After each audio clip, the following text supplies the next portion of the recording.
the beat.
Welcome, everybody. This What's is Terry with happening? NS. How you doing? This is Terry with NSPS TV Paranormal Podcast. Hey guys, it's Sunday Fun Day. So you know what that means. All you guys that join me tonight, you are now in the Lion's Den. And if you guys been around me no long enough, you know what the Lion's Den is all about. So hey, it's been a great weekend. It's been kind of rainy here, kind of cold, but that's okay. I don't let the weather, you know, dictate my life on how I feel, up or down. I like to stay right there in that, right there. I can go either way. I can go left or right, up or down. It really depends. But hey, man, guess where I'm back at again? I'm back in Georgia. Savannah, Georgia, at that. Hey, allegedly the most haunted Yeah, yeah. city in the country. Now, I know you skeptics out there are going to try to prove that wrong tonight, but hey, if you guys know your history about Savannah, Georgia, everything that it says is really true. You know what I'm saying? Hell, man, you can't walk on the damn street without walking on a cemetery that's been covered up or whatever's going on over there. But you know what? This gentleman is going to help us figure this all out. My man, Patrick Welsh, man, this guy here, pretty cool guy, man. He sent me some headphones, man. I appreciate it. I really do. Uh, Absolutely. man, paranormal investigators of Savannah, Georgia. But before we get started, we got to do a quick shout out to everybody that's watching the show tonight.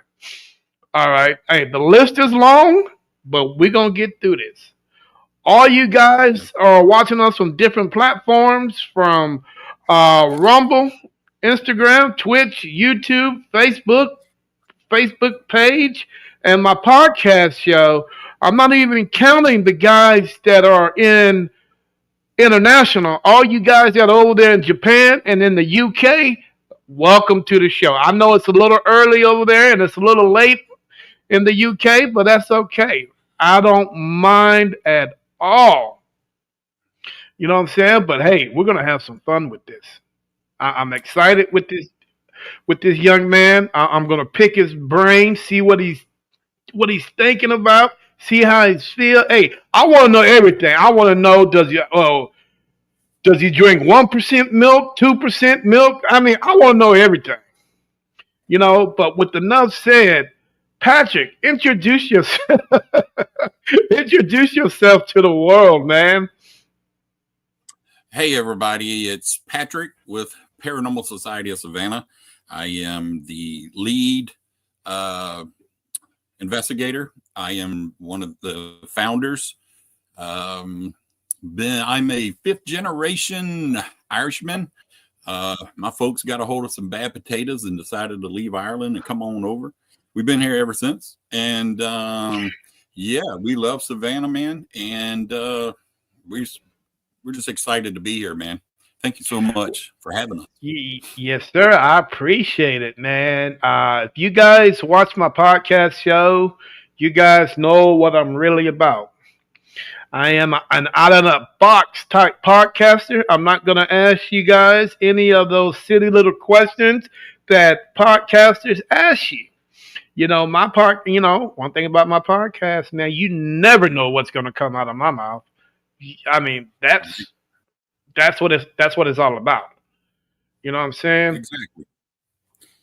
That's the Oh way I am, wow. man. I don't do scripts, and that makes some people mad sometimes. Like it made Hmm. Destination Truth mad because they gave me a script and I said, "What is this?" They said, "This is what you say." And I said, "Nope," and walked off the set. So Mm. that's not how we roll, man. Destination Truth, is that what my boy Josh? Yeah, and I love the show. I'm not putting the show down, okay, but I've been on a lot of shows, and I'm not saying that to clout or anything, but a lot of these shows are not what you think, man. A lot of them are BS, man. I hate to say it, but when I saw it and I saw the little so-called script, I was like, I'm out. Mm. Good God. Way to go, bro. Hey, man, I know that this sounds like something you would do. So I'm just gonna put this out there, and I hope you can see the comments. Patrick, yep. See, Patrick said he's giving $50 for the first comment. Yeah, that's my boy Flip. He's on the team. Flip is awesome. He is an ITC expert. So anybody out there that if you don't want to go through your EVPs, Flip will do it. I think he charges $25 an hour or something. And he is, when I say professional, I mean that. Like I've met tons of paranormal investigators out there. Flip has Hmm. been in the industry 25, 30 years. He's the best in the business as far as EVP evidence. Oh wow. Okay, I might have to look him up and see what he's talking about. What's up, Mr. Curtis? Welcome for you to join the show. Hey, Man, Curtis. let me do a quick shout outs right quick. What up, Lost Souls? How you guys doing up there, man? Yeah, Yay, Lost yay. Souls. Yeah, they're out of North Carolina. Uh, hey, man, thanks for everybody to join the show. But with enough said, I'm ready to get this party started. All right, Patrick. Uh-oh. Well, let me keep going here. Tiffany, what's up? How you doing? That's my wifey. So you better be on your P's and Q's. Man, she's mean. She's pretty, but she mean. Well, hey, they all are. Man, let me Hey, tell you something. People say, Patrick, you're wearing your wedding ring on the wrong hand. I said, because I married the wrong damn woman. I'm whoa, kidding. whoa, whoa, whoa. Hey, man, I want you to survive this, okay? I hear you. Yeah. Hey, man, appreciate everybody coming. Hey, all the comments still coming in, appreciate it.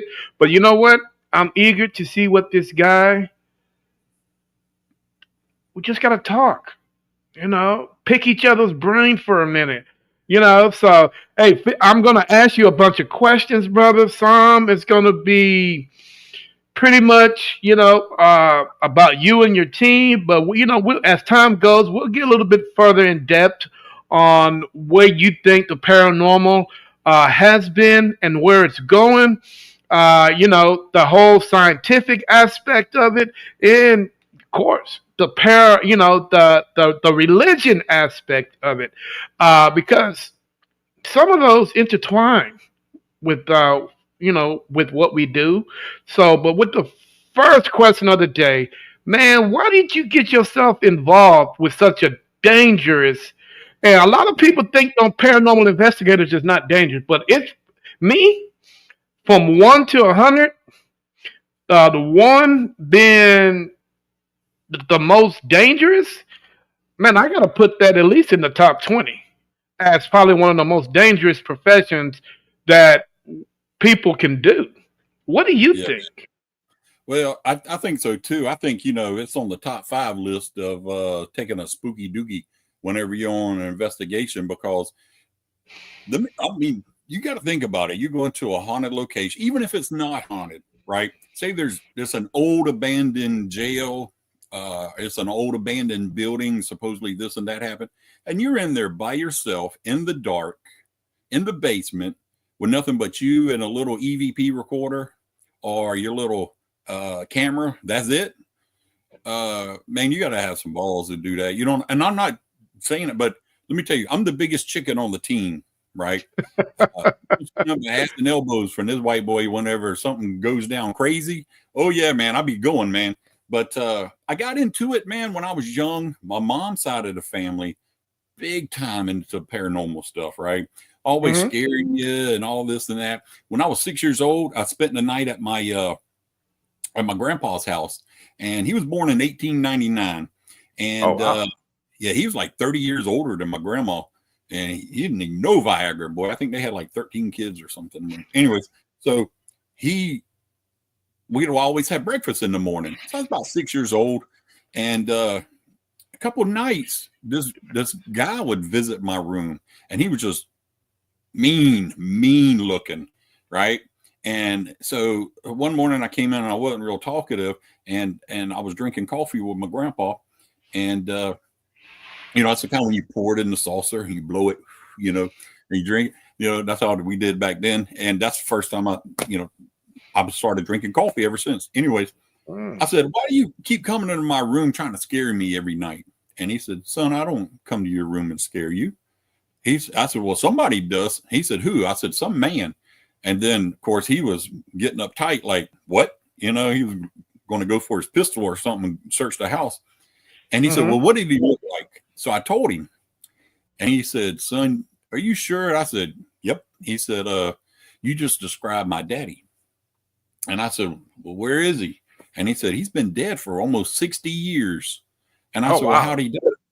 I said, well, how'd he die? He said, my brother shot him in the back of the head 6 times and killed him. And I said, oh my God. I never knew the story all behind it or what was going on. Apparently, my great-grandfather was one of the meanest men in Telfair County in McRae, Georgia. He was one of those guys, when he walked down the sidewalk, you hit the other road. One time, they say he was about 2 or 3 minutes late for church, came in, the preacher said something, congregation laughed. He walked up there and pistol whipped the preacher and made it a point to be late at least 5 minutes every Sunday and dared that preacher to start church before he got there. Oh, wow. He is a mean little booger, ain't he? He was mean, man. Wow. So that's what I kind of got into it, and I wanted to learn more. But as a kid, I was born in Savannah, but my dad got a job with the railroad when he got out of the Army. And so it was back in like 72, 73, something like that. Anyways, so we go to Columbia, South Carolina, and the house we stayed in was crazy haunted. And so growing up with that, my grandfather's story and all these other things. And then I grew up in Georgetown in Savannah. All kind of crazy paranormal stuff going on in there. There used to be old plantations where they made bricks, the clay bricks, and they made there was rice mills and everything. And there's a lot of Native Americans buried out there. And there was always something going on. And then I just got so interested in it that the rest is history, way before the TV shows. And, Savannah wasn't really that haunted until the TV shows came out. Once the TV shows came out, oh Lord, yeah, man. I mean, don't get me wrong. They probably were seeing ghosts and stuff, but I will recommend my friend's book. She's been gone now for about 20 years. Her name was Margaret Wyatt DeBolt. And the name of the book is called Savannah Specters and Other Strange Tales. I had the pleasure of sitting down and talking with her several times. I met her in an old place called Media Play, and I happened to pick up the book, and she said, I hear that's a good book. I didn't know who she was. I said, have you read it? She said, yeah, I read it a few times. I said, She said, you like ghost stories? I said, I love ghost stories. She said, well, I'd love to tell you a couple. So we sat down in Media Play, and she told me some stuff, and I was like, wow. And so I happened to flip over and there she is. And I was like, wait a minute, this is you. And she was like, yep. And we became good friends. But if you want a good, accurate book, not saying those other books aren't, Savannah Specters and Other Strange Tales by Margaret Wyatt DeBolt. It's the best book you can get on the paranormal Okay. and Savannah. I'm That's gonna have way to. before TV shows and everything. All right, I might have to check that out, man, and see what you're talking about. Pat, I'm gonna ask you a bunch of questions, man. Sit back, Go ahead. feel free. Be open minded. Man that you are, and let's do this. A lot of people has been paranormal investigating for a lot of years. Mhm. I've seen people that's been doing this for 50 years, 60 years. And people, when they first start, you know, they have their growing pains. Everybody grows, So the question I have for you, brother, is how has your investigative philosophy has changed over the years that you've been doing this? So mine has changed from, of course, watching TV, Hmm. going on investigations with other teams and stuff before I finally started mine. But I've saw like, because, you know, 10, 15 years ago, you watch TV and you saw everybody that had all this. The equipment was really expensive back then. And Oh yeah. I really couldn't afford a lot of it, but I could afford a recorder, and whatnot. So I think I've learned through the way a lot of those gadgets that light up and do crazy things. You don't really need all that, right? So I wanted to start kind of teaching people what I know. Like, hey, don't Hmm. go out and buy a bunch of this stuff, man. Like, this is what you need to start out, do's, don'ts, how to get permission. Because, man, the paranormal field is weird with teens because a lot of them don't want to help you or tell you things because they think you're stealing their ideas or whatever, right? Um, but I think the paranormal teams would be so much better if everybody was to share the knowledge. So what we like to do is help teach or coach people what we've learned. We tell them, listen, we're not a professional, but we will teach you what we know and what we've learned and what works for us. And maybe if we go on investigation, we'll learn something from you guys, and you guys will learn something for us. But back to your question, I just think that it's changed from needing all this stuff, making money off of all this equipment and whatnot. I have it all, I'm sure you do too. Everybody does, but you really don't need that, you know, that, Right, right. that I've learned. So, And it seems to me, my Patrick, that people are forgetting the best equipment that you can ever have is something that you are born with. yeah, A lot, like you said, a lot of people are buying these equipment. Dude, if you just use your eyes and your ears and your body, I think having all that and able to use the things that you were born with would simplify paranormal investigating to a level where I think people will understand it a little bit more. Because a lot of people don't understand when your arms stand, when your hair stands up on your arm. People think you're cold. I'm like, dude, it's fucking 95 degrees outside, and your hair is standing up on your freaking arm. That is not from being cold or hot. no, You know, uh, when you hear something and a knock, you're the only one in the building, of course, and you reach over and tell your partner, "Did you hear that?" Yes. I mean, yeah, that's telling me two people have heard it. So I think people need to go back, stop spending all this money on yeah, certain things and just use with what you were born with. yeah. And I'm not saying that it sometimes it doesn't always work, but you have to start off somewhere. So why not start off with the stuff that you were born with? I agree. And it's crazy. All I'm gonna right, give man. I'm gonna give a Go shout ahead. out real quick, brother, to my man Kyle Cobb. I don't know if you know Kyle, Sir Kyle. Um, he is the Mag Daddy of, if you want to say, demonology, right? Mm. Um, he's just the man. I've met a lot of so-called demonologist guys. Kyle's written, I don't know, 8 or 10 books, I think. I could be saying more or less, but he's written a ton of books. You want to really sit down with him, and he does all these lectures, man. And I mean great lectures about Amityville, The Exorcist, all this, what's real, what's not. Um, I just had to bring him up, man. I'm sorry. I saw he logged on. I was like, man, I gotta say hey to Oh, him. you're fine. Big. Hey, what's up, Kyle? How you doing, brother? Hey, how do you determine the credibility of a witness or a client? When you're out there investigating, how do you tell when they're full of boo boo and when they're not?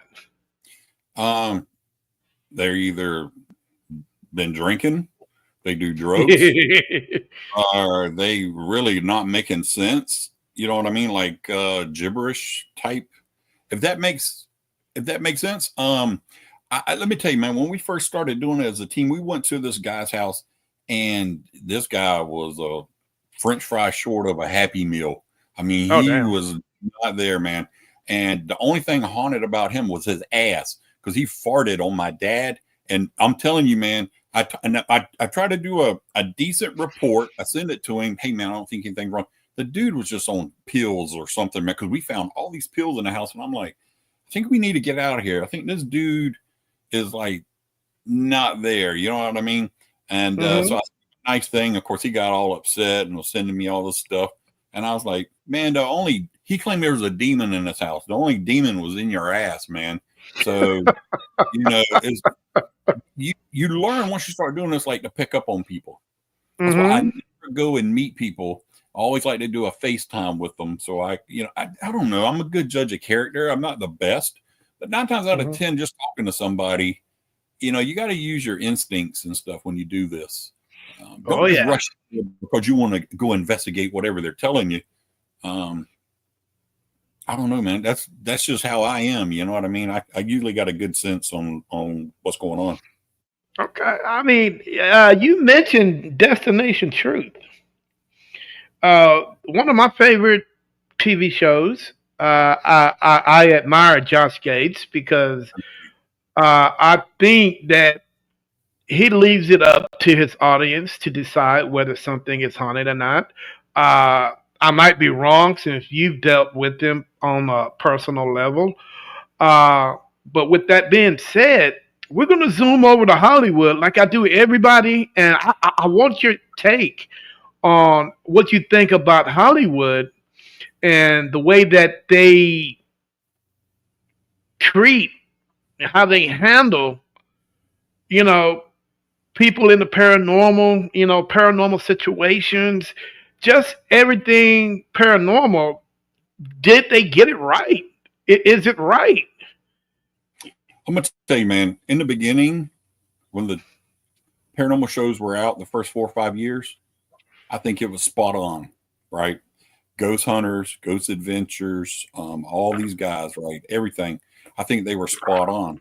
But I think once they got that bug and they started getting the, popularity and everything, then they had to start coming up and inventing things that Hmm. stretching the truth, if you want to say, and everything. Um, there's because there was overwhelming TV shows out there like My Celebrity Ghost Story, right? So you knew once they started doing that, and they had the Biz Marquee on there. I was like, come on, man, like, The Biz. and I love the Biz, man. I grew up, man. I was like one of the few white guys that grew up listening to rap in the '80s before it was cool, and Hmm. I love Biz Marquee. But when the guys are on like that, come on, man. How much are they paying you to say this? But I don't know, man. I loved it. If you look at the early Ghost Adventures, those guys are having fun. They're Yeah. having fun, man. And that's what I think is missing out a lot of these shows. Josh is one of them. Josh used to have that show before he's got all these other shows now, right? Like everywhere you look, he's all around the globe. I wish he would have stuck to what he was doing in the beginning, which was going to these haunted locations or going to these cryptid places, because I love cryptids, right? Bigfoot, lizard man, all that. But if they stuck to that, I think the paranormal field would be more accepted than what it is now, because now, it's so full of crap. Kyle's been on tons of shows. He travels with the Wraith Chasers. He's been on the show with them for a while. Those guys, they're really good at what they do. But from being on TV shows, you see kind of what goes on. And it's like, come on, man. They're trying to get ratings. It's kind of like the paranormal people that are out there right now are trying to get as many likes as they can or many followers. And I tell people when we teach classes, I said, turn it off. Don't even look at it. Don't look at how many people's watching. So what? As long as you're talking to the other person or you connect with one person, that's all that matters, man. Don't worry about all these other people, right? Because you're going to get the haters and you're going to get people that used to be on your team talking shit and everything else. But man, just do your thing, be happy, right? And people will see that and people will take notice. And I'm glad you mentioned that, because this is one of the problems that concerns me about the paranormal community. Everybody is doing them, but how many of them are doing the same thing? Yeah. And I was talking to a team last night, and it was so, and I'm like, at what point are we going to start thinking for ourselves, as you're saying, as paranormal investigators? Now, when you think, about paranormal investigators, like you said when the show first started, man, you got the devices, you got this, you got that, but damn, how many other people have that same device? How many people, dude, this world is too big for us I'm going to put a number out there, for 30 million paranormal investigators to be in a box. We cannot be boxed up. We cannot constantly keep doing the same thing that everybody's doing. Somebody has got to start thinking out the box. Okay, you got 30 million in the box, but you got 10 outside the box. Does that make any sense? Yeah. Makes perfect sense, man. I don't see no logic in that. Everybody has got to start thinking outside of the box. And once you start thinking outside of the box, dude, everything will evolve for you. You will start thinking about new ideas, and going that way instead of going that way. Dude, the road is open down there, man. You can see from here to down there, Pensacola, Florida. Ain't a damn car on the road. But if you go back that way on Interstate 10, man, you're going to have a hell of a traffic, because everybody down there is thinking like everybody else. And, and that's one of the reasons why I think outside the box. You have to. There's no ifs and buts to make it. And that's what we do. And I try to tell them, listen, man, don't follow what you see on TV. Just do it your own way. Do it your own way. Do something different, right? What's going to hurt? You don't get anything, so what? What's going to happen? The ghost's going to slap you in the face with his nuts, and nothing's going to happen. So, dude, you live to fight another day. That's right. You live to fight another day. So what? You don't catch nothing. That's fine. That's fine. That's what our profession is all about. Now, if you don't catch nothing, is that a good thing? Yes. Especially if you're in a residential situation. Yeah. That's a good thing. Here's what we tell everybody, man. It's like, listen, right? You can't make it happen. Don't make stuff up, because if you do, then they're going to know you're a fake, right? And that's the number one rule on my team. If you fake anything, you're gone. That's the only, warning you get, because they're not going to say Patrick fakes his evidence. They're going to say Paranormal Society fakes their evidence. And we don't want that. Mm-hmm. Here's the other thing. You like to go fishing? Oh You man, always when you go? No. But you catfishing. keep going, right? You keep Yeah. going because you enjoy it. And you might not go to that hole because, man, there ain't no fish over there. You know, you go over here, right? So you try new places to fish, right? Maybe you'll get lucky. Maybe you'll tear it up, man. You'll get your limit. That's what Mm-hmm. I refer to paranormal as. And that's what I tell people. Just keep doing it. Number one, it's fun. Number two, it gets you out of the house. Number three, you learn some cool history. And number four, you might take a spooky dookie. You never know what's going to happen on the investigation. Spooky dookie. Okay. You know, man, how many years have you been doing this? So me and my dad's been doing it a long time, man, like over 20 years or more. Okay, but, over 20 years. Cool. But as a team, 5 years, almost 6 years. Okay. You know, my biggest concern, because sometimes I sit down and I just think about things, Patrick. I really do. I think about where the community has been, and I think about where the community is going. Now, I see where we've been, and it was bright. The future looks dark. It looks dingy, and it looks cold and wet.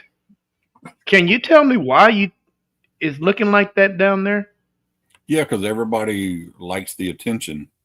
Everybody wants to be famous. Everybody wants to be on TV. Everybody wants people to like them, right? So, and they think it's easy until they start doing it. Mm-hmm. So, you know, I think it's one of those things where people see it on TV and they go, man, I can make a lot of money doing this, or I could do this and I could do that. I mean, I'm not going to mention the guy's name, but the guy was real popular on TikTok. And what's he doing now? Food videos. Hey, man. But hey, you know who's real and who ain't, man. Who's out there trying to get the likes, trying to get paid. Nothing wrong with it. Get paid, man. But yeah, I mean, I agree. Get paid. As long as you do it right. If you can get paid, hey man, more power to you. That's more money for the strip club. So oh damn.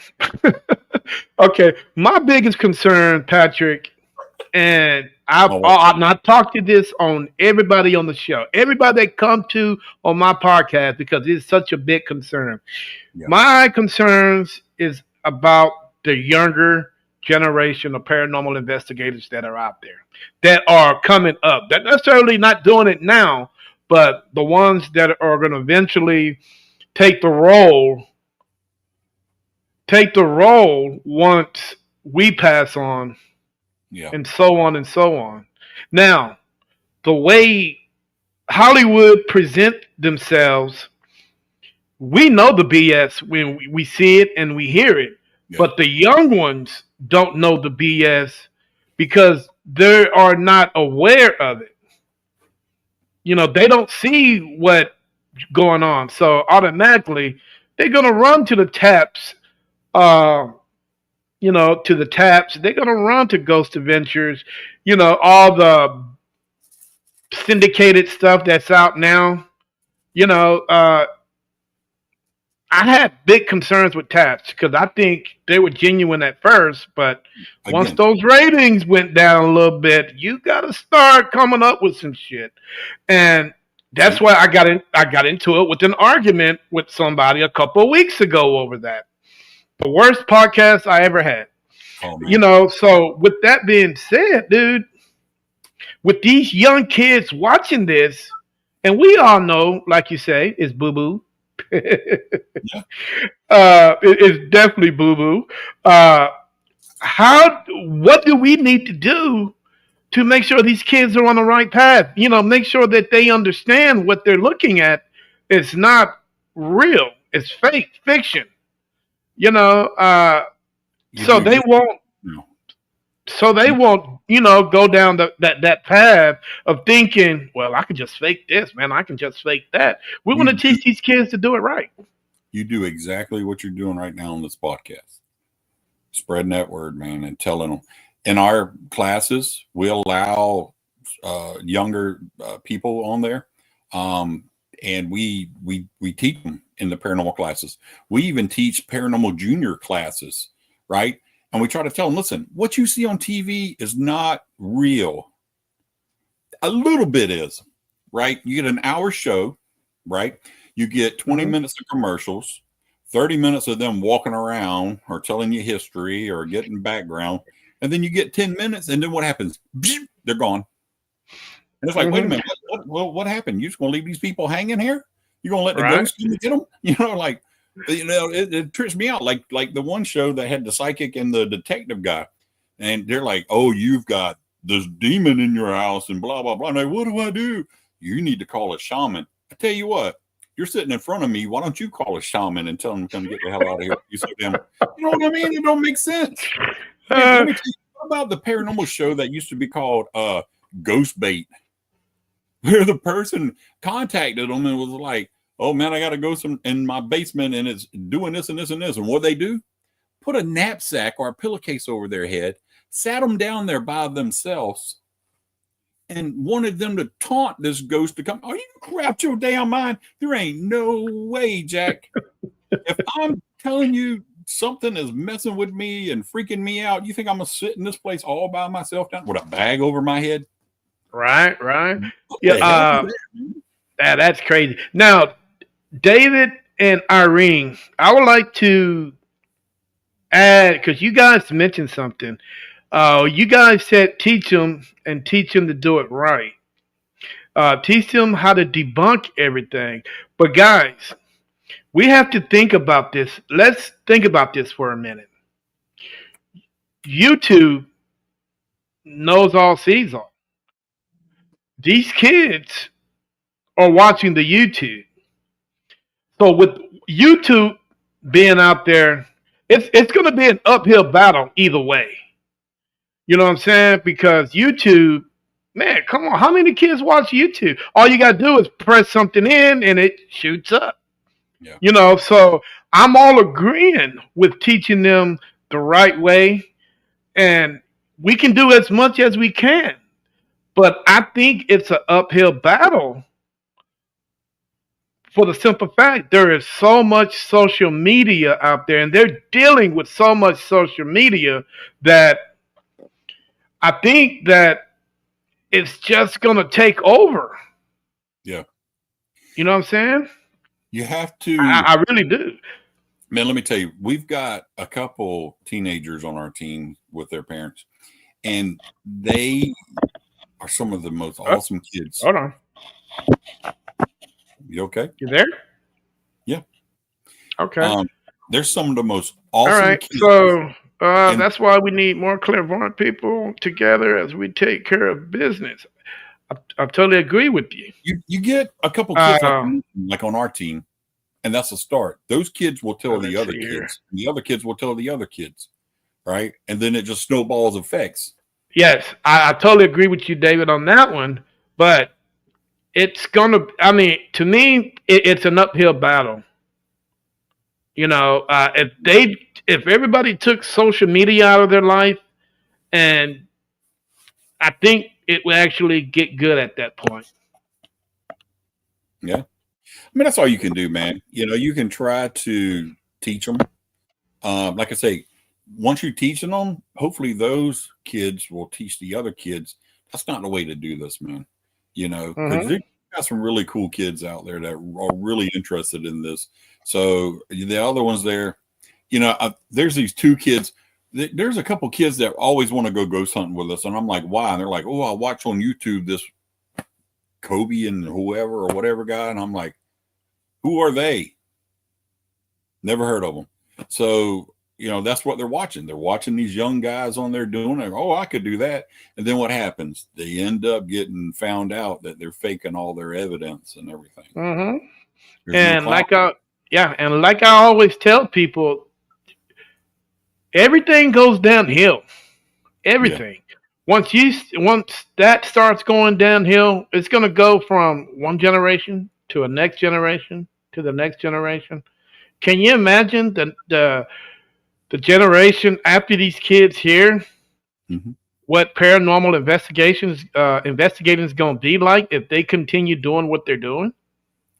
Here's what we have to do with that, man. So what we have to do is do our best of doing what we do, and then hopefully they'll learn from us and move forward. It's impossible, man. You know, you mentioned a couple million investigators out there. How many are teenagers or kids that are just starting out? So there's no way you're going to reach them all. But if you can reach that one or two, then it's worth it, man. You know what I mean? Those are the people that are going to go far. You know, those are the ones that are going to end up doing this in the long run. You know, the ones that are faking everything are going to do it a while until it's not cool. Oh yeah, definitely. And it's all about money, clicks, and likes. That's what I said. Yep. You know what I'm saying? All right, hey, Patrick, let's talk about Savannah, Georgia, man. I mean, I'm curious to know a little bit about your hometown. Tell me a little bit about it. Love Savannah, man. Like I say, born and raised here, fifth generation. I love Savannah. Savannah is haunted. Yes. There's a lot of places haunted out there.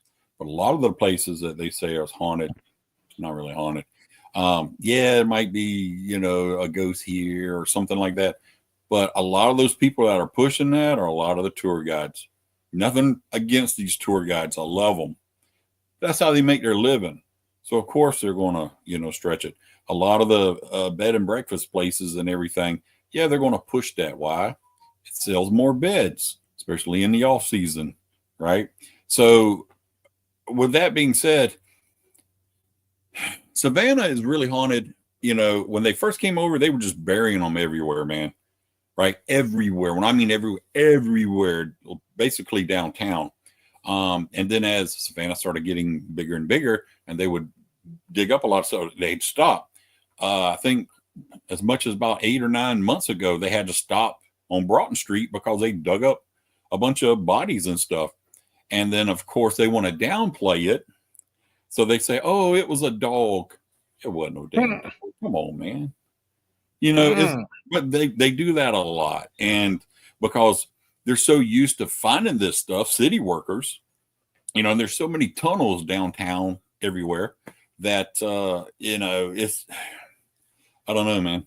Savannah, do I think it's the most haunted city in America? No.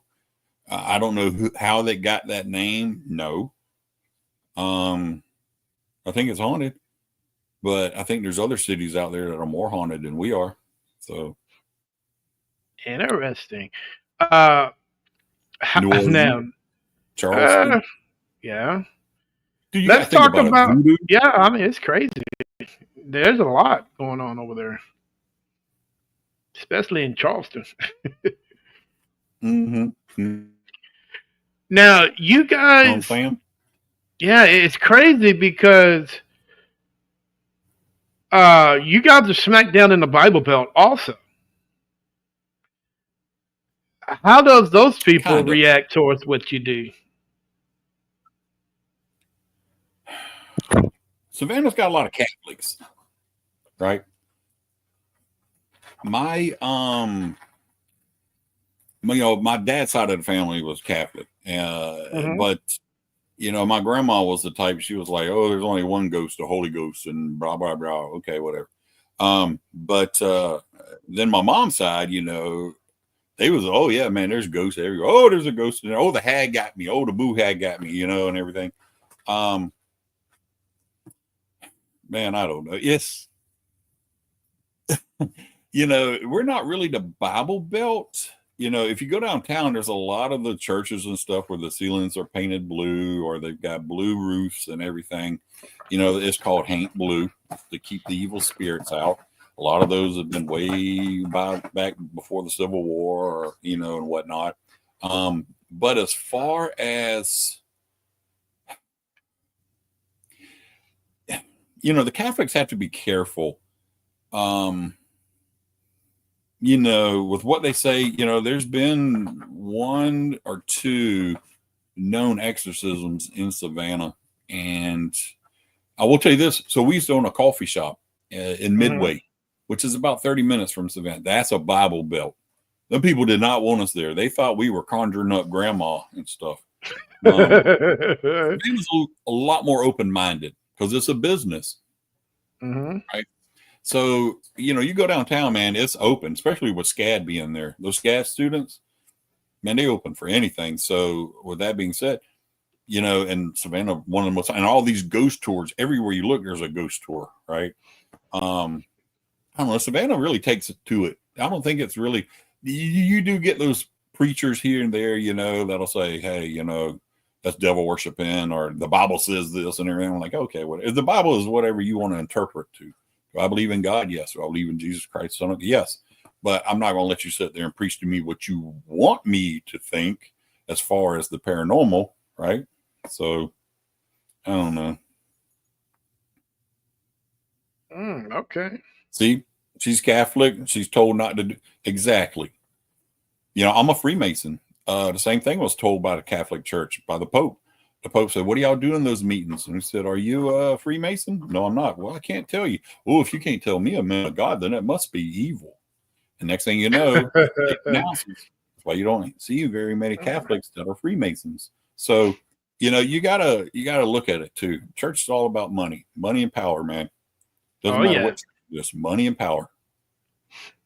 Now, with you living in Savannah, man, I'm pretty sure you don't have to go far for an investigation. Well, here's the thing. Unless you go downtown and you get permission to go into one of the houses or the businesses or whatever, then yeah, you could probably do that. I'll always like to plug my buddy Ryan Grayface. They own Grayface Museum, oddities and everything. That place is crazy haunted. So we've been down there a bunch of times. People always want to mention sorrel weed and this and that. And I'm like, yeah. But you can't go there every single night, 3 or 4 times a day. Oh wow. Come on, man. It's it's all about money. It's money, money, money. So, but in Savannah, yeah, man, there's a lot of haunted places around there. A lot of them are places around here that people don't know about. People don't know about all the ghosts and stuff in Georgetown with all the plantations that were out there. Why? It's not downtown. So, you just got to look at, stuff like that. South side of Savannah, lots of ghost stories out there because that's where a lot of the, I don't know, I don't want to say the wrong thing, but colored people that's where they were. And they did a lot of different things that people didn't know what was going on. And then once everybody was getting segregated, this place was haunted, that place was haunted. Oh, this one and this one, because this is what happened down here. And this, there was a lot of crazy stuff that happened in Savannah, man. But it depends on where you go. And as far as all the tourists know, it's downtown. Are any of the plantations around? Are they still up and running? People still live there? So the main plantation, there's 2. There's Wormslow, right? Wormslow's the one everybody loves. That's where Forrest was running. Remember, Forrest Gump was running, and run, Forrest, run. That's where he was running down Wormslow. But Grove Point Plantation is in Georgetown. That's where I grew up from age of 9, 10 years old till I was 24 years old. Me and my buddies back in the 80s, there's nothing to do. So we would ride our bikes way down there and we would try to sneak on there. And there was this caretaker there. And if he saw you, he'd shoot you. He had rock salt. My buddy Brian, who's probably watching, we were trying to get some shrooms one night because he had a bunch of cows and he got shot in the ass. Nope. True story. We were like 16, but we were finally able back in 2021. Great Dane owns the property now. And the people that run it have been maintaining it for the longest time. The Mercers used to own it. Remember Johnny Mercer and all the guys, Moon River, all them guys. So they own it. When Sherman came over, that's where Sherman stayed and watched the Battle of Fort McAllister. They killed the doctor who was a Confederate doctor and a captain in the army. They shot him and he died on the steps of the plantation. Well, they burned it down, but they rebuilt it about 10 years later. but it's still there. The whole property and the house itself is crazy haunted.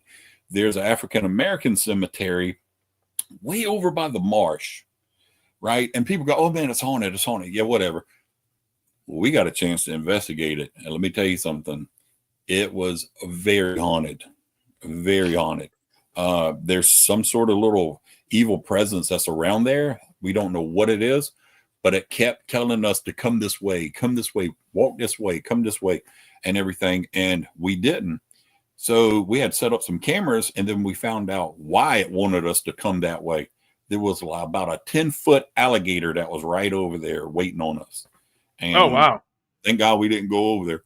But yeah, Grove Point Plantation is one of the most haunted plantations, but you can't get in there. They won't let you in there.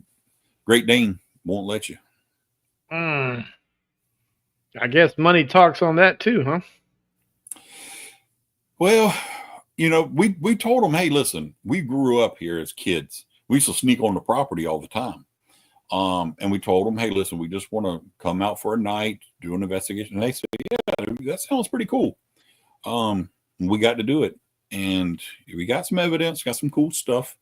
But yeah, they've never allowed anybody. That's why you don't ever see any of the TV shows there.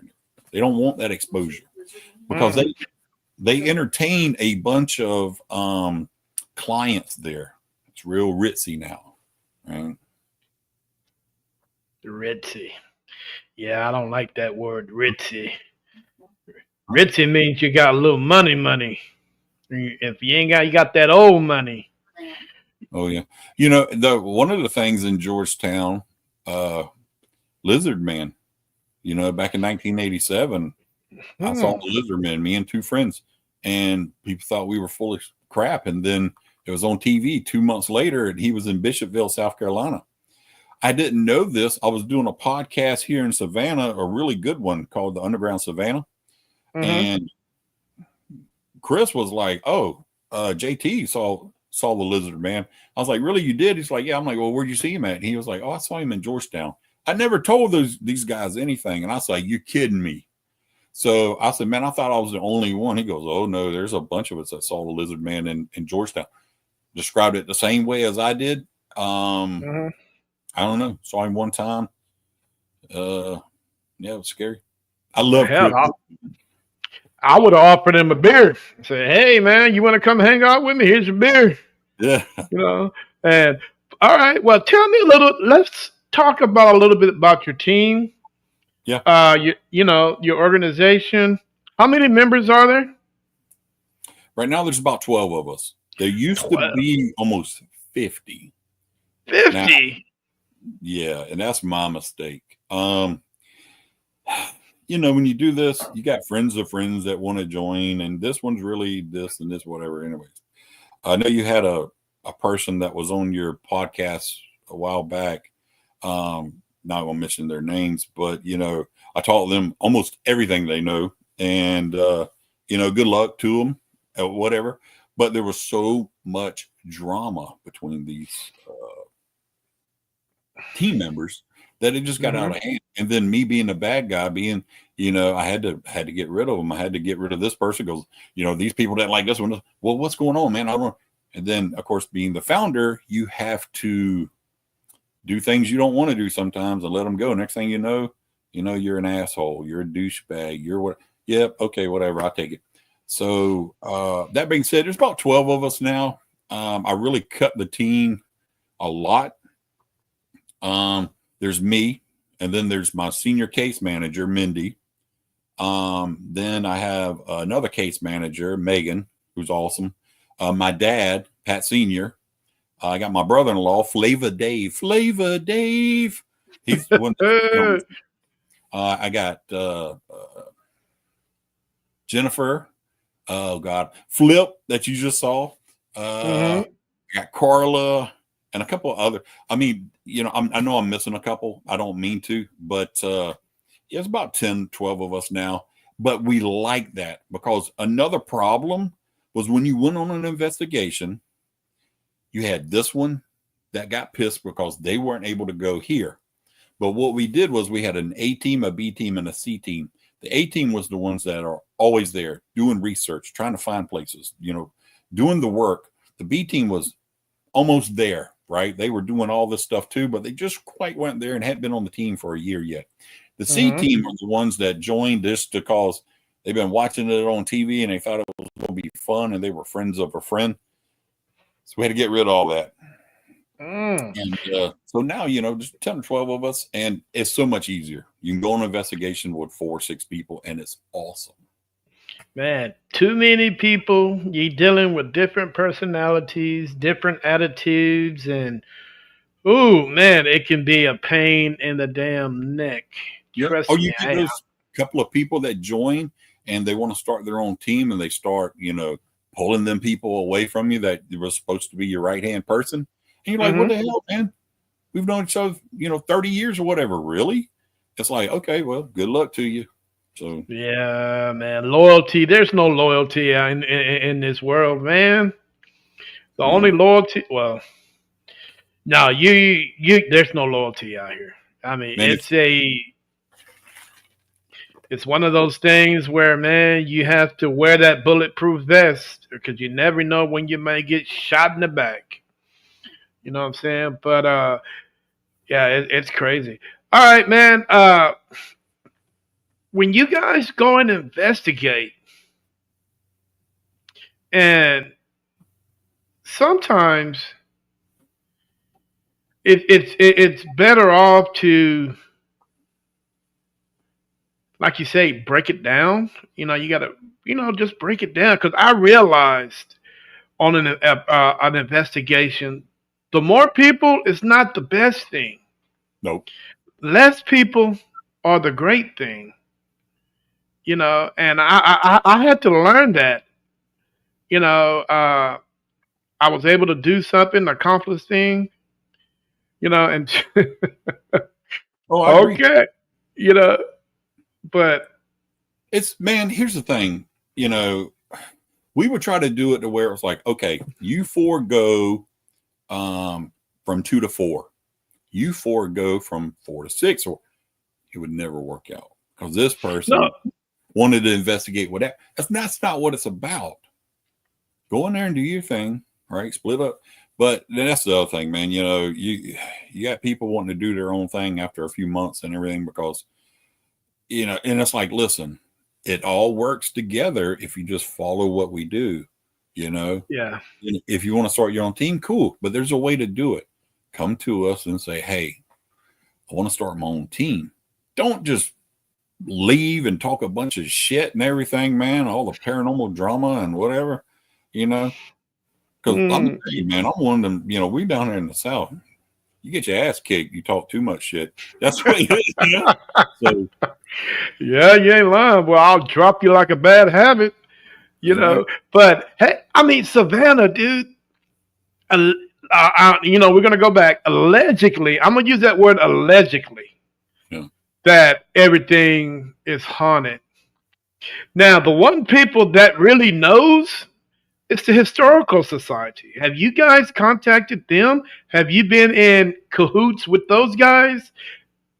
If you so, what have they told you? And if they ever let you guys in any of their locations? So the Georgia Historical Society, they're a great wealth of information.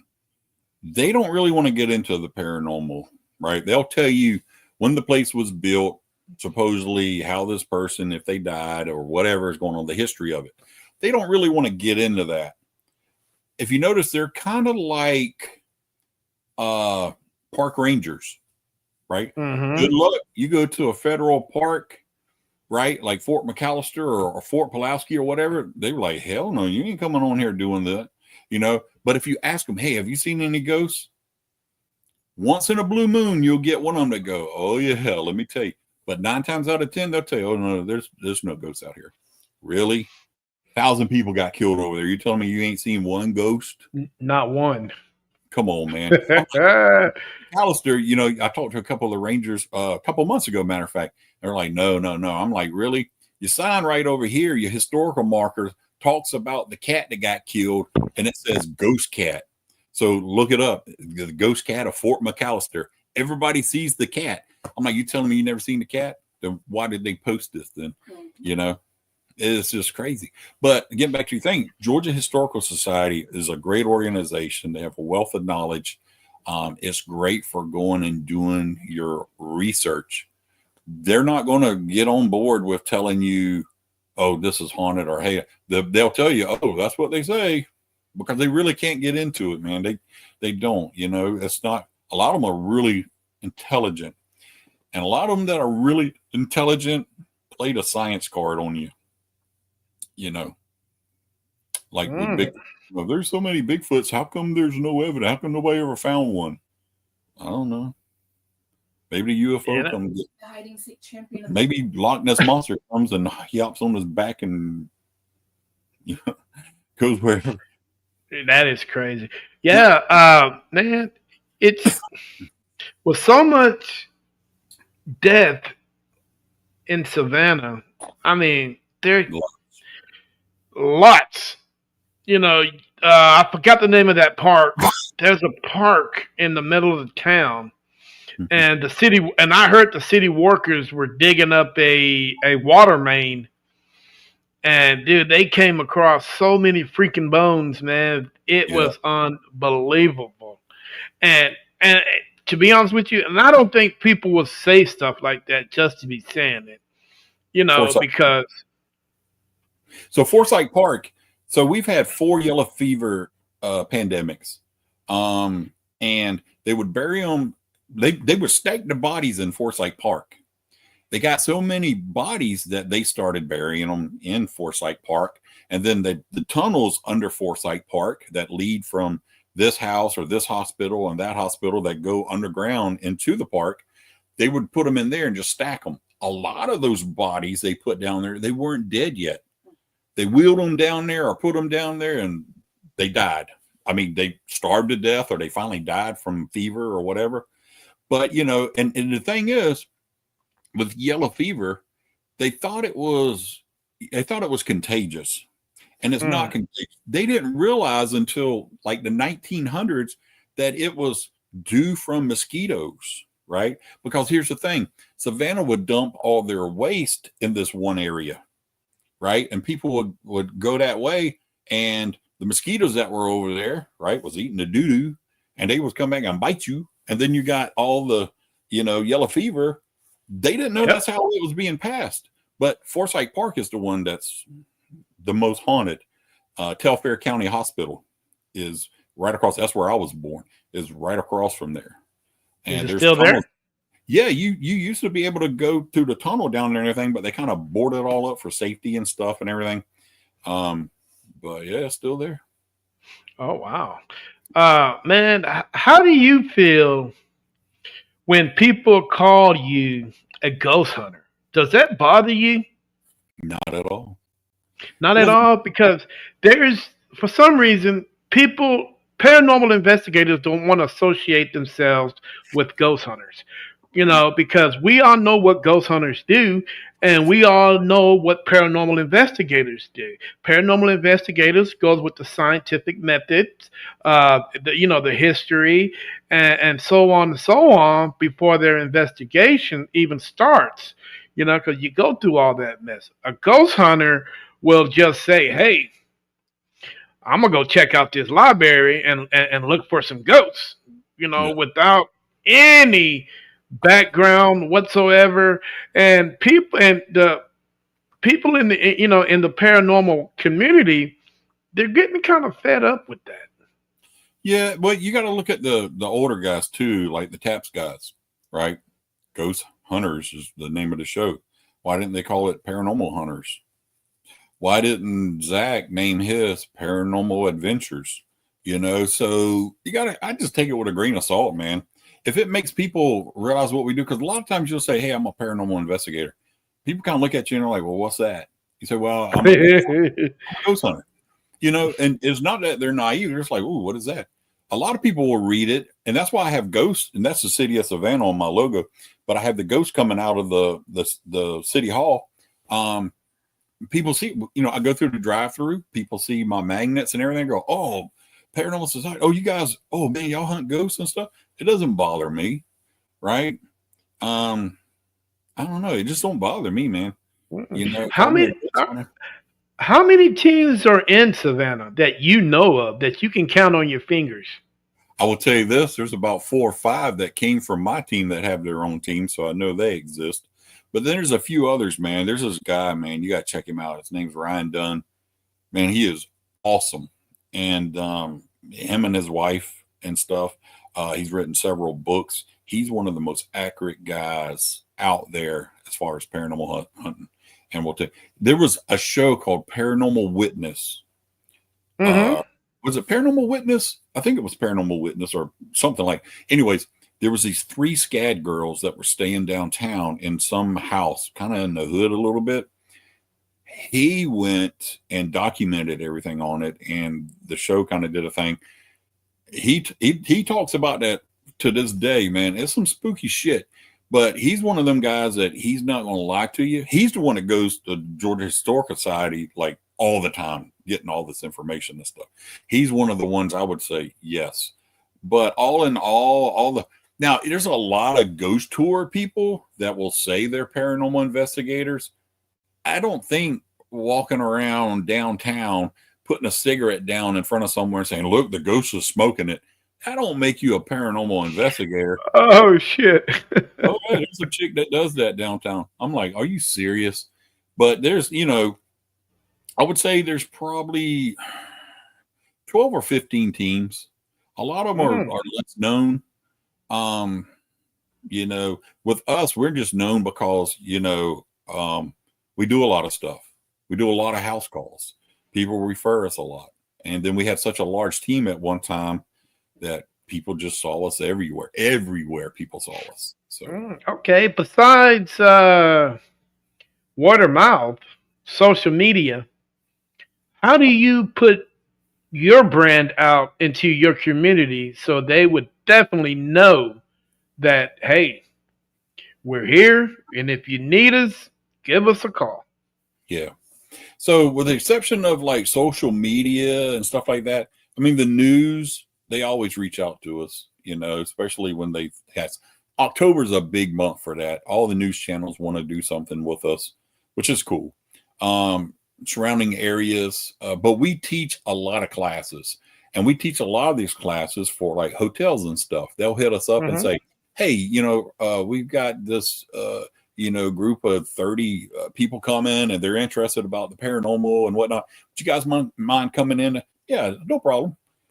So that I think goes a long way. And then a lot of people have seen us on, either in the papers or magazines and all kind of stuff, which we don't promote. They just come to us and we're like, sure, yeah, whatever. But I think the number one reason they know we don't bullshit you. Right? If you Mm. want your business to be haunted and we don't get anything, we'll just come to you and say, "Hey, listen, we didn't get anything. It might not be our night, but Right. free to have another team come in or let us come back another night." Maybe they didn't Mm. like me because I have a deep, sexy voice. Maybe they want to hear this, young lady over here. So you know what I'm saying? So you don't Right. know. You use all these things. And that's just the way it is. I mean, Have dude, you guys done any cleanup jobs? yeah. We've done a lot of them, man.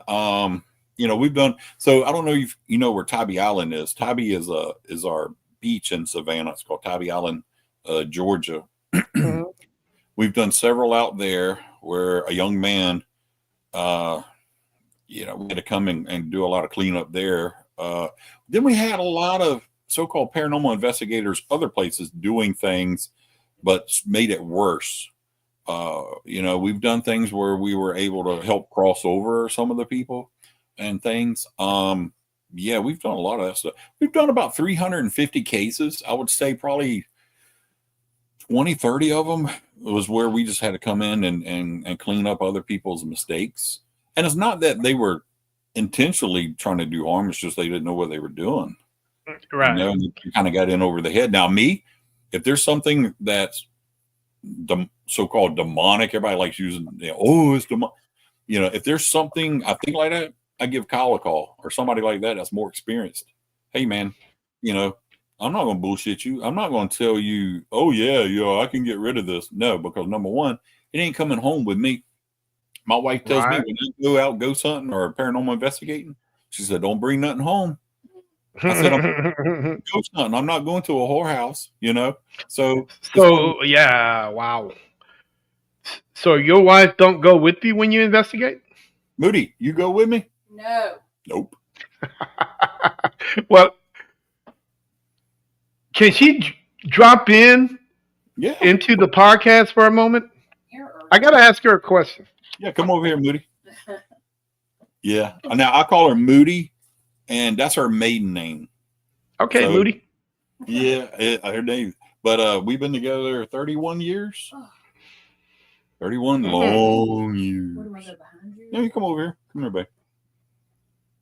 Here she comes. Come here, babe. I'll back it up a little bit for you. Come on over here. Come sit over here. Come here. She's sitting down on my recliner with me. There she is. Oh, Hello, young lady. Oh, we lost. Let's see if we can get them back, guys. Hey, appreciate all the comments that are out there tonight. Hey, man, you guys keep it up, man. You got any questions for this team? Feel free to ask them. Man, let's keep this up. And if you guys get a chance, run over to their Facebook page and see if we can get their numbers up. Dude, they're at like 5.9K, but let's see if we can get them up to like 6.0. 4.7 likes. Let's see if we can get that up. Well, thank you. I'll be calling you tonight. Do some chatting. Oh, yeah. So, man, I would love to go to Savannah, Georgia. Anybody up for a road trip? Let me know. I am definitely up for one. Uh, Not sure how long a trip that would be, but I think it would be a couple hours. So, but yeah, they disappeared. I think they fell off the map for a minute.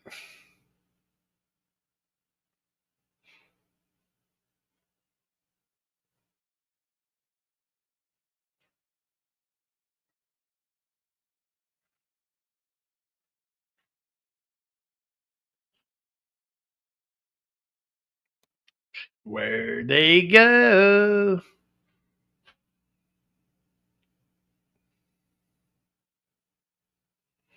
Dude, guys, I had got to get me some new headphones. Uh, yeah, I think they did. The ghost did it.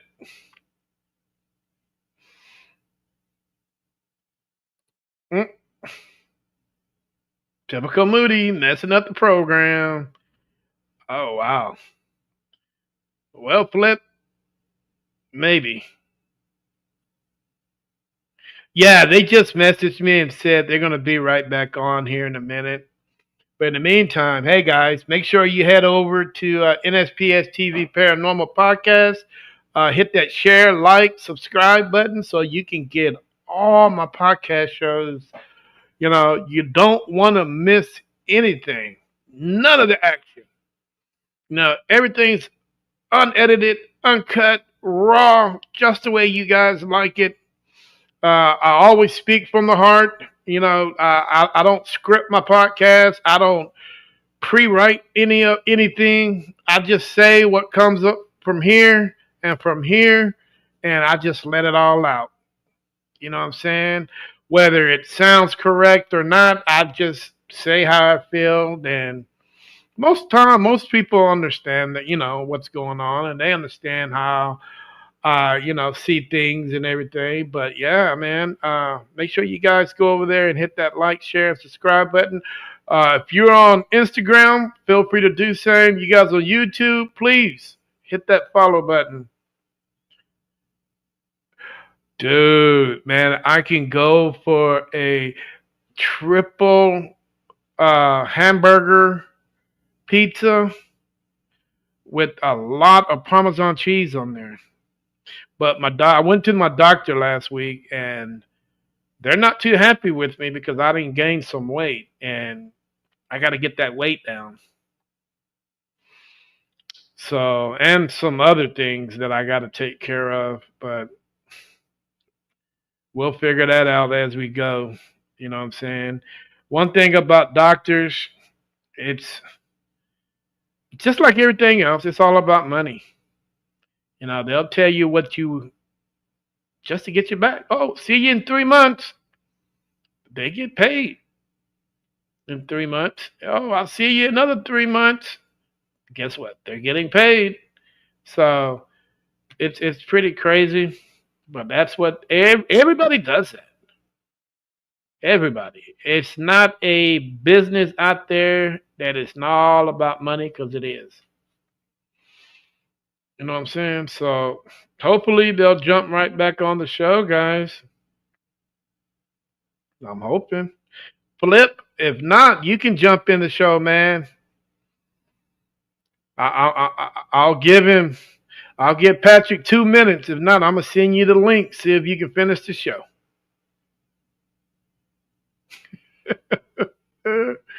Ouch. But yeah, man, is everybody ready for Christmas? I know it just it's a couple of weeks away. Uh, I'm getting well, all my kids are grown, so I don't know what I'm gonna do. But everybody, guys, I'm gonna be honest with y'all. It doesn't matter how old your kids are. Everybody deserves something under the tree. Everybody. I don't care if your kids are 20, 30, 40, 50. They all deserve something. I got people saying, well, my kids are grown. They're not getting nothing under the tree. Okay, but is that fair? Dude, you can get them some of the simplest gifts and put it under the tree. Like, I'm getting a friend of mine a 12 pack of Budweiser. I'll stick a little bow on it and put it under the tree. If you want a bottle of something, I give you a bottle and just put a bow on it and stick it under the tree. I mean, it doesn't have to be like the way they were when they were kids because we all know it would never be like that again. And if you got grandkids, it's time to, put that grandkid thing into play and do it for them. That's where they can have their memories. But you got adults, come on, man. I would never, ever stop getting my kids something for Christmas. I don't care what nobody say.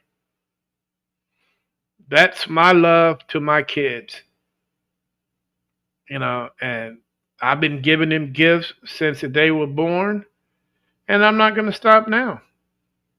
That's just me. Even when I'm dead and gone, I'm still going to put a gift for them under the tree. And that's just me. But hey, let me figure out where these guys are at, man.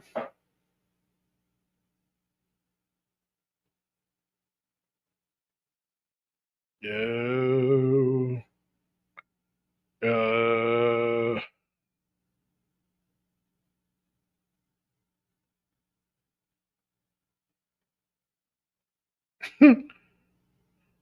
uh, where you guys at, man?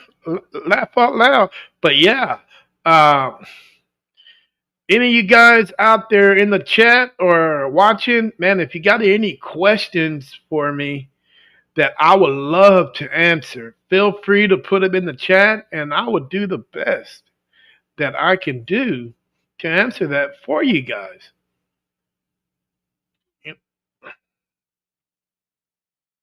Uh oh.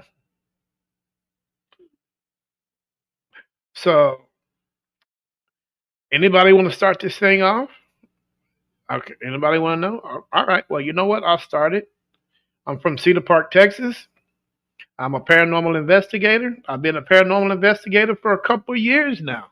I do have a team, a great group of guys and a young lady, and I'm thinking about adding two more to the team.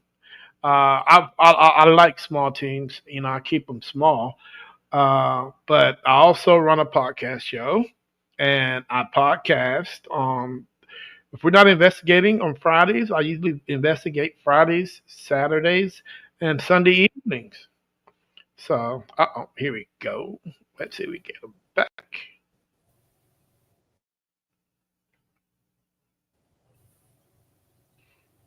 All right, you're back.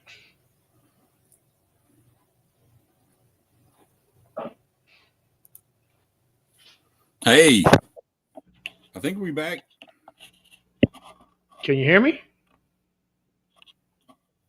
I can't hear you. I can hear you. Can you hear me? Hello? Hello?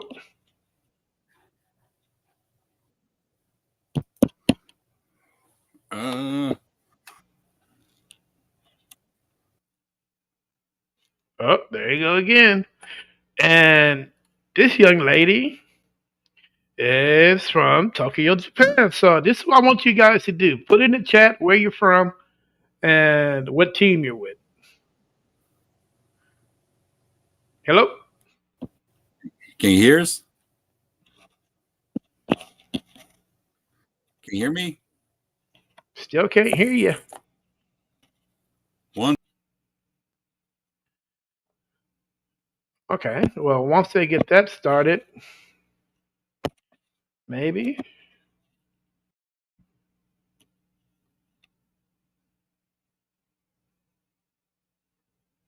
You can hear him? Okay. I can't hear him.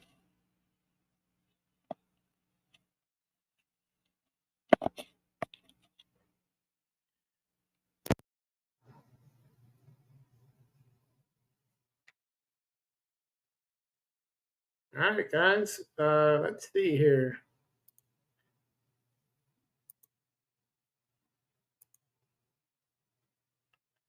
Ba-da-ba-ba-ba. Well, let's see if he jumps back in. Anybody want to buy me some headphones for Christmas?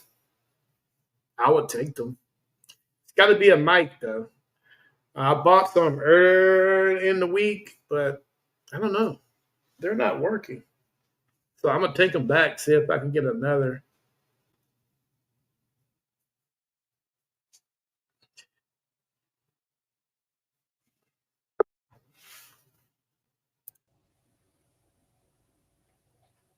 Can you hear me? Yeah, can you hear me? Yes, sir. Cool. Moody. All right. Let's All get right. Moody Sorry over about here. that. No, What the man, hell? she was let me put this blanket over here because my kitty cat's like coming back behind me sometimes. But I don't know Oh, what happened. he chilling now. Oh, yeah, he chilling. I see him back there. I don't know what he doing, but he's definitely chilling.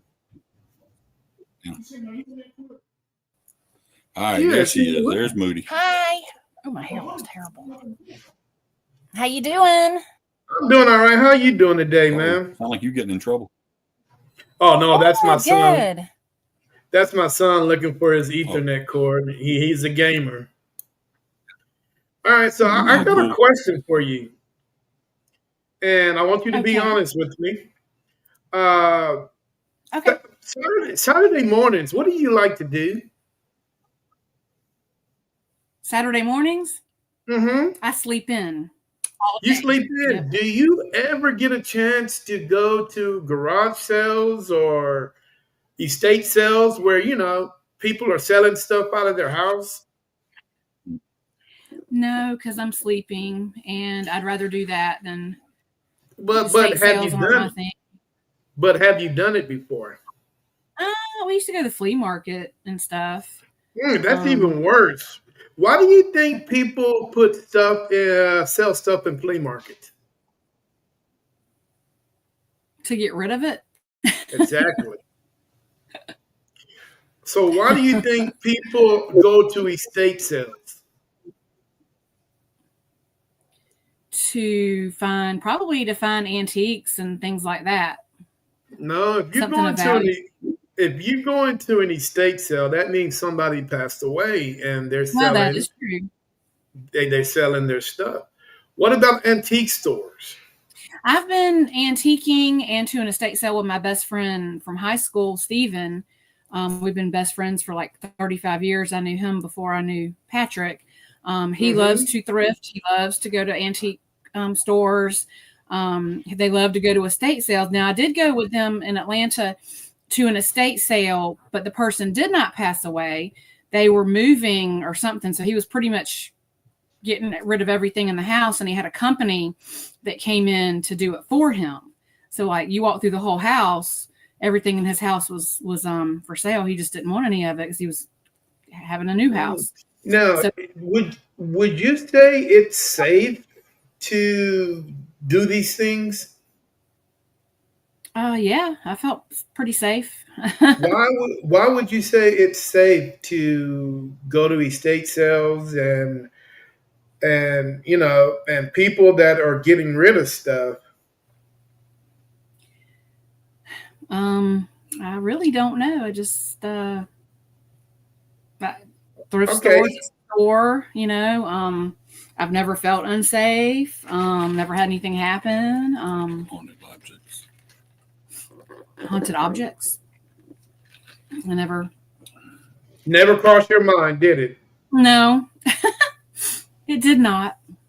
Okay, so if Patrick was passed away, you had an estate sale, and you got his favorite recliner out there, something he's really loves, and you selling it, and somebody buys it, and Patrick say, "Oh hell no, you ain't. My shit ain't going nowhere." So Patrick is gonna go where that recliner go. Are you? I don't know about this recliner, but yeah, there's probably something I would probably want to stick to.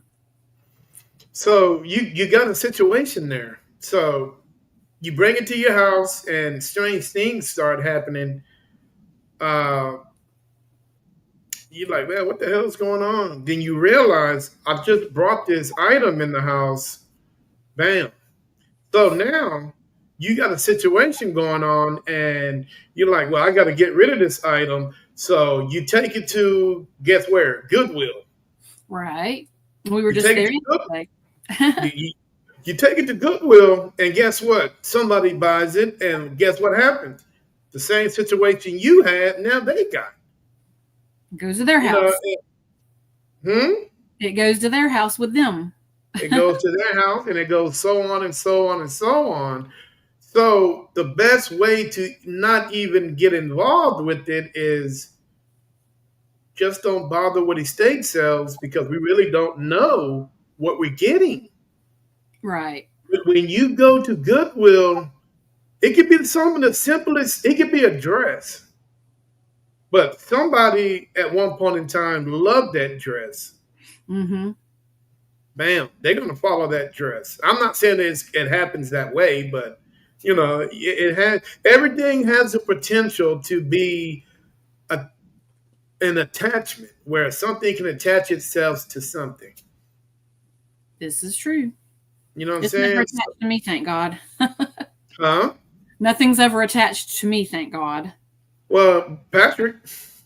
Well, besides him. She don't let me bring nothing in the house, man. Although if he died, I don't think he would mind if I sold his recliner if it was to get my hair or nails. You might want to ask him. That's what I do on Saturday mornings if I'm not sleeping in, is I get my nails done. Oh, Lord. Once a month. Well, hey, happy wife, happy life. There you go. My wife, every 2 weeks. I used to go every 2 weeks. I can stretch it to a month now, and it's expensive enough that I stretch it to a month now. But you know what I can't? But when I realized is, I'm back in those days, it was a little different. Getting those things done was a little bit cheaper. Yeah, it was. But I realized, I had to do that Arsenio Hall moment. How can I keep this $80 in my pocket? Well, I start doing it. I start You know doing it what? myself. You know why Patrick doesn't care about my nails? Hmm. Because he gets head scratches. Oh wow. Right. Or Yeah. back. I start doing it myself. I wish I could. I would save so much So she got her nails done. hair. She got her feet done. I did that all myself. Mhm. You know, I made sure that my wife looked good because at the end of the day, who is your wife representing? Me. So I got to make sure she looks good no matter what. That's I why can he look won't. like I can look like a bum. As long Right. as my wife is looking good, I'm happy. That's why he won't care if I sell all the stuff when he dies.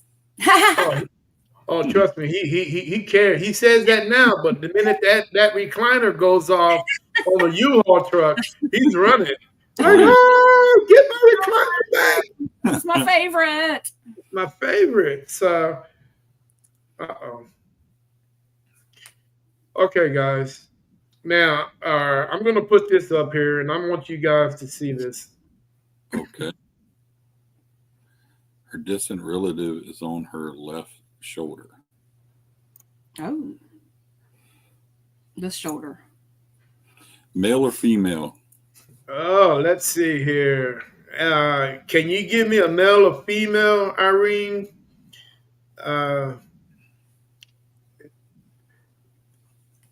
We're going to see about this. Yeah, guys. I mean, that's one thing that I did not think. I was like you. I did not even think about the potential danger. It's a female.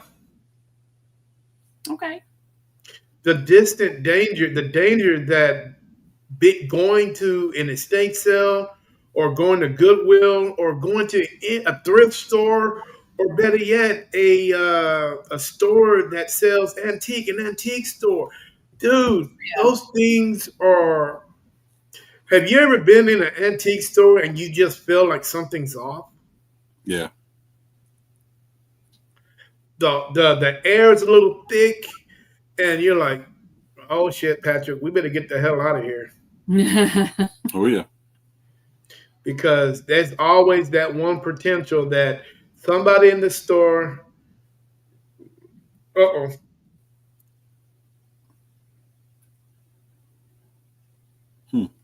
possibility. Grandma or great grandma? Okay.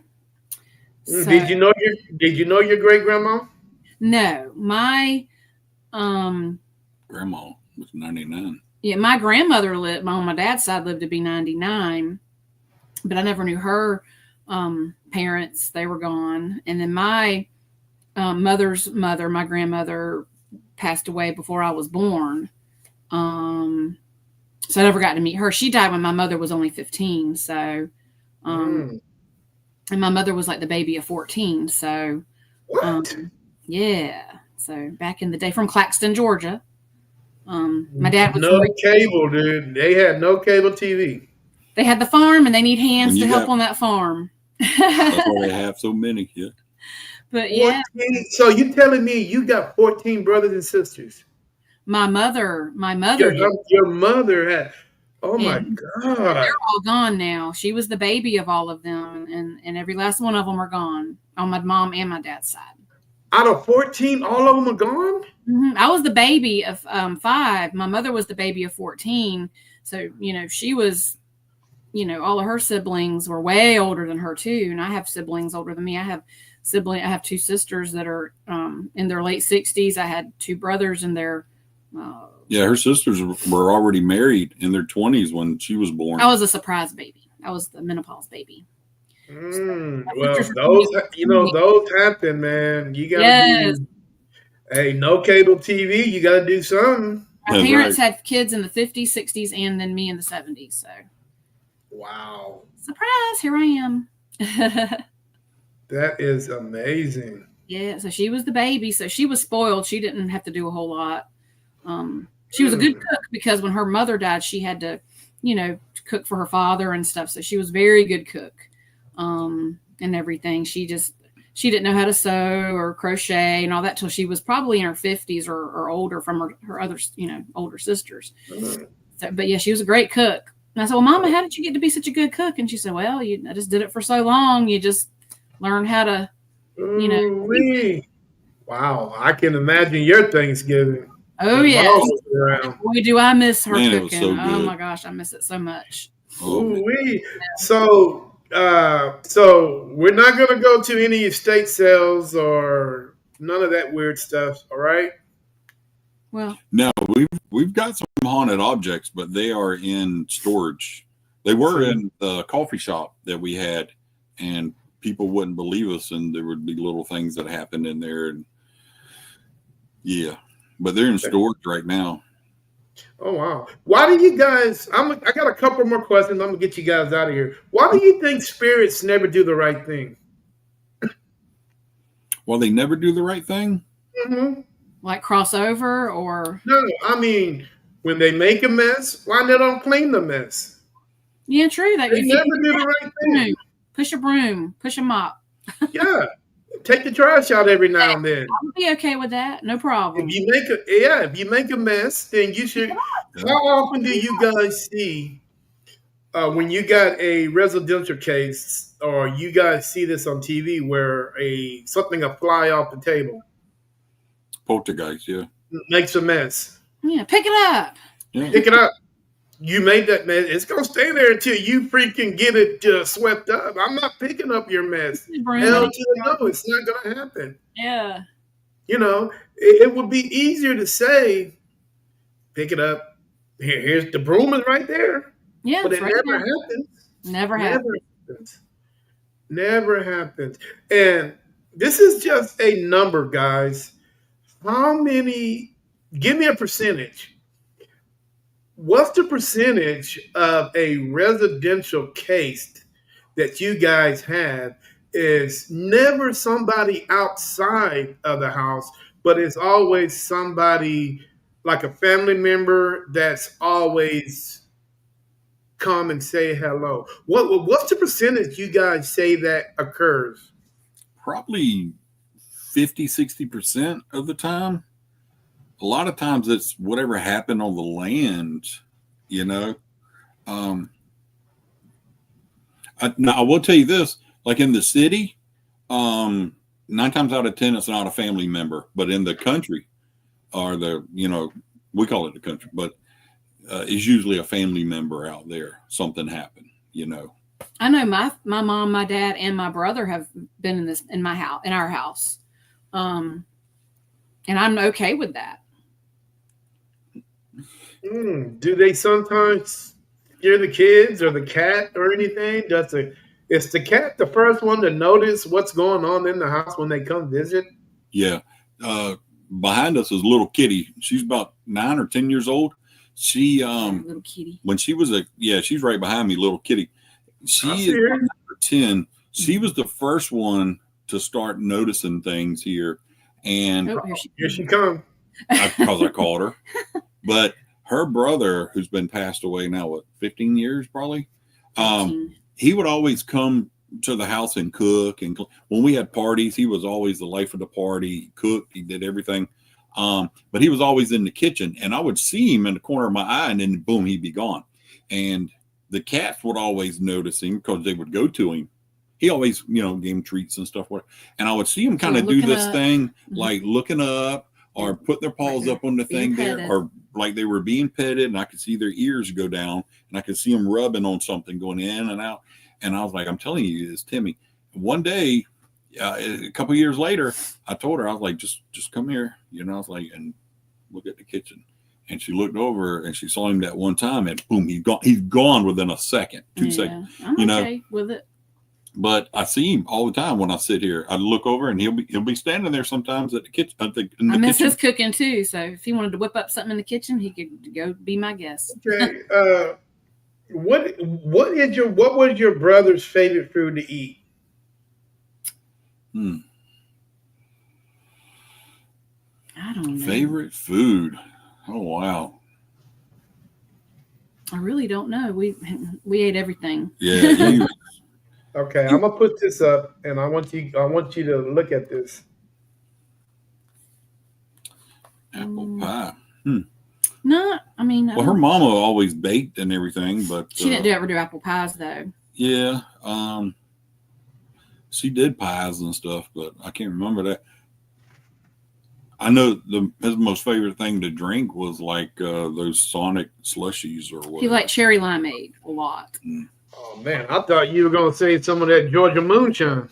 Oh no, he Well, drinks some beer now. He liked beer and he liked that cheap wine We used to in the get big bottle. We got kicked out of a few water parks because he'd come down with a beer and everything in his hand, and because he had it in this big mug, right? This like when you put water in or whatever, and he'd have beer and he'd come down with it yelling "hooty hoo," and so the lifeguards was like, "Hey man, we think you got something other than water in there," and he was like, "Maybe." You know, we again, and but yeah, he liked his beer. I can't say what beer. He drink any beer or any wine. It didn't matter. There you go. I'm a Bush guy. I mean, I'll drink the hell out of some Bush. But Bush, Budweiser, it's all the same thing to me. You know what I'm saying? But all right, guys. 2 more questions. Ask anything, man. Okay. Second question is, have you guys considered taking an animal with you guys on an investigation? So I don't have all we have is cats. So I really take one of my kitties with me. Put a GoPro on him, just let him go. Yeah. For dogs, I've always kind of considered it because they can That sixth sense. They can sense a lot. I used to have a dog, and I love horror movies, and he was like a little cocker spaniel, miniature cocker spaniel. I called him Cujo. And when I lived in Georgetown, he would do the slow walk stare thing. And one night, something picked him up and threw him up against some bifold doors of the laundry room. And I was like, holy crap. And I got the hell out of there. But yeah, he would see a lot of stuff like that and just growl at nothing. There's nothing there. And he's just growling at the, yeah. All right. Interesting. Why do you think people are selective on locations, selective on in places where they think there's nothing there?